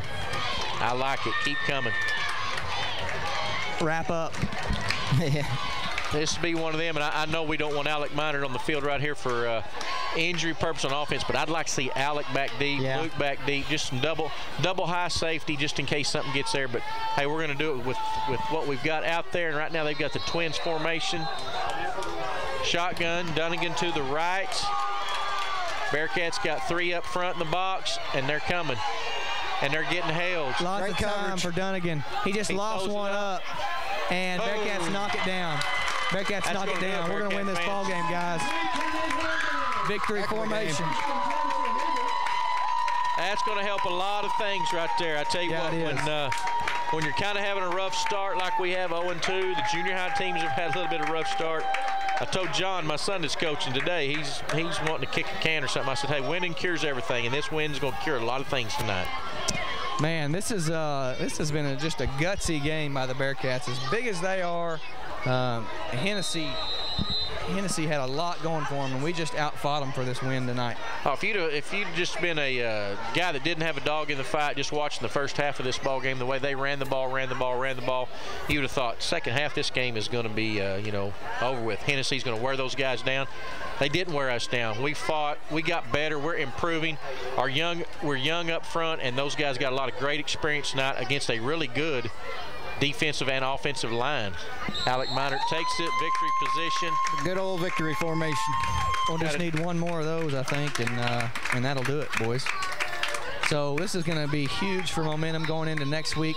You're going to play Hinton next week for homecoming, and so 7 o'clock kick for that one be right here at Bearcat Stadium, and the homecoming festivities and all that going on. But you win tonight. You play a Hinton team that you beat pretty soundly last year. I know Coach said they're better this year, but things are looking up now after this big win tonight. As a coach, you come out here tonight, if you don't win this and you come out 0-3, you still want to tell your kids, hey, all your goals are ahead of you, and all that's true, but it sure is better to tell them that going into district with a victory under your belt. What a game, guys. Bearcats beat Hennessey 21-14 in a very, very hard-fought ball game. The crowd was great tonight, and it was just a great high school football game. Glad Hobart was able to pull it out, Jance.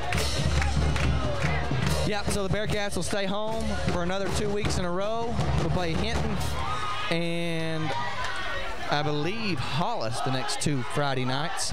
So great job by the Bearcats. If you guys want to talk or run some commercials, we can do that. And I might want to get Coach Allison if I can, but it's up to you guys. You want to get the coach?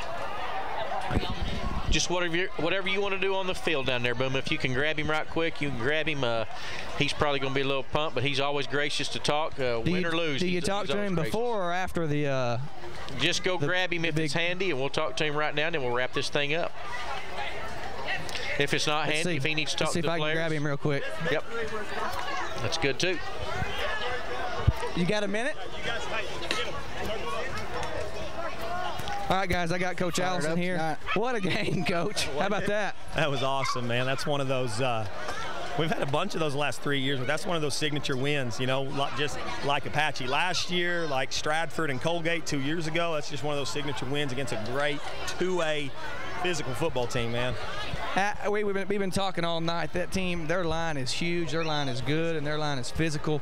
You learned a lot about your football team tonight, just how they fought and how they came and just had to grind it out, but got a great win.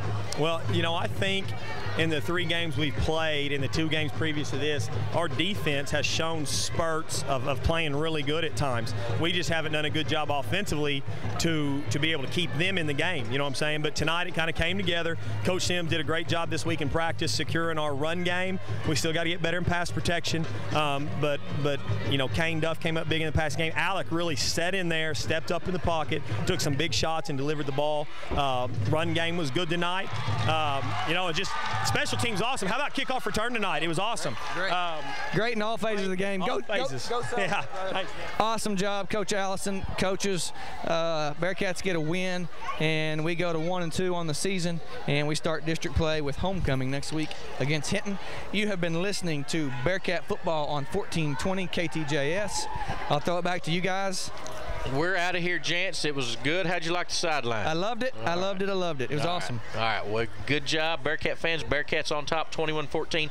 Come watch them next Friday night. Homecoming. Go Cats. Go Cats. When it comes to improving your quality of life after an injury or surgery, let our therapists at Elkview General Hospital help you. Our team provides both inpatient and outpatient services to maximize your recovery.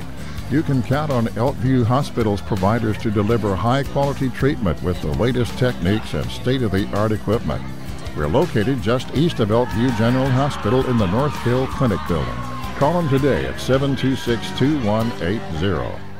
Kiowa County Farm Bureau agents Greg Holt and Janie Jackson are your neighbors, living beside you, working for you and with you. Complete insurance coverage for the automobile, farm, home, life, and personal Go the Extra Mile service is just part of the package. Farm Bureau. Your Kiowa County agents in Hobart, Snyder, and Mountain View are Greg Holt and Janie Jackson.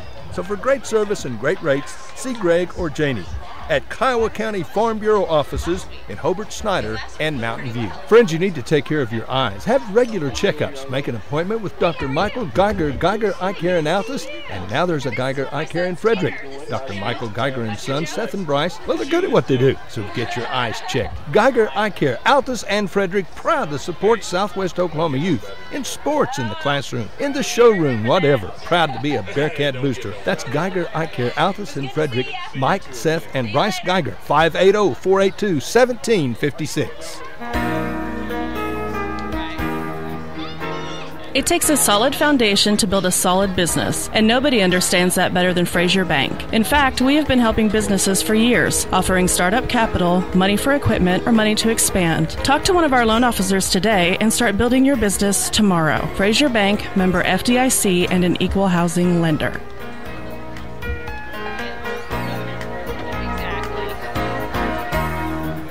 Attorney Bill Gentry is again proud to be a Bearcat booster. He's been one for a lot of years, and he encourages everyone to attend every school event you can and support our students. Friends, when you need an attorney, call Bill. Bill is a veteran attorney. He's had years of experience before computers were even necessary. That's William Gentry, Billy Gentry, Perry Gentry, Perry and Marsh Law Offices in Hobart.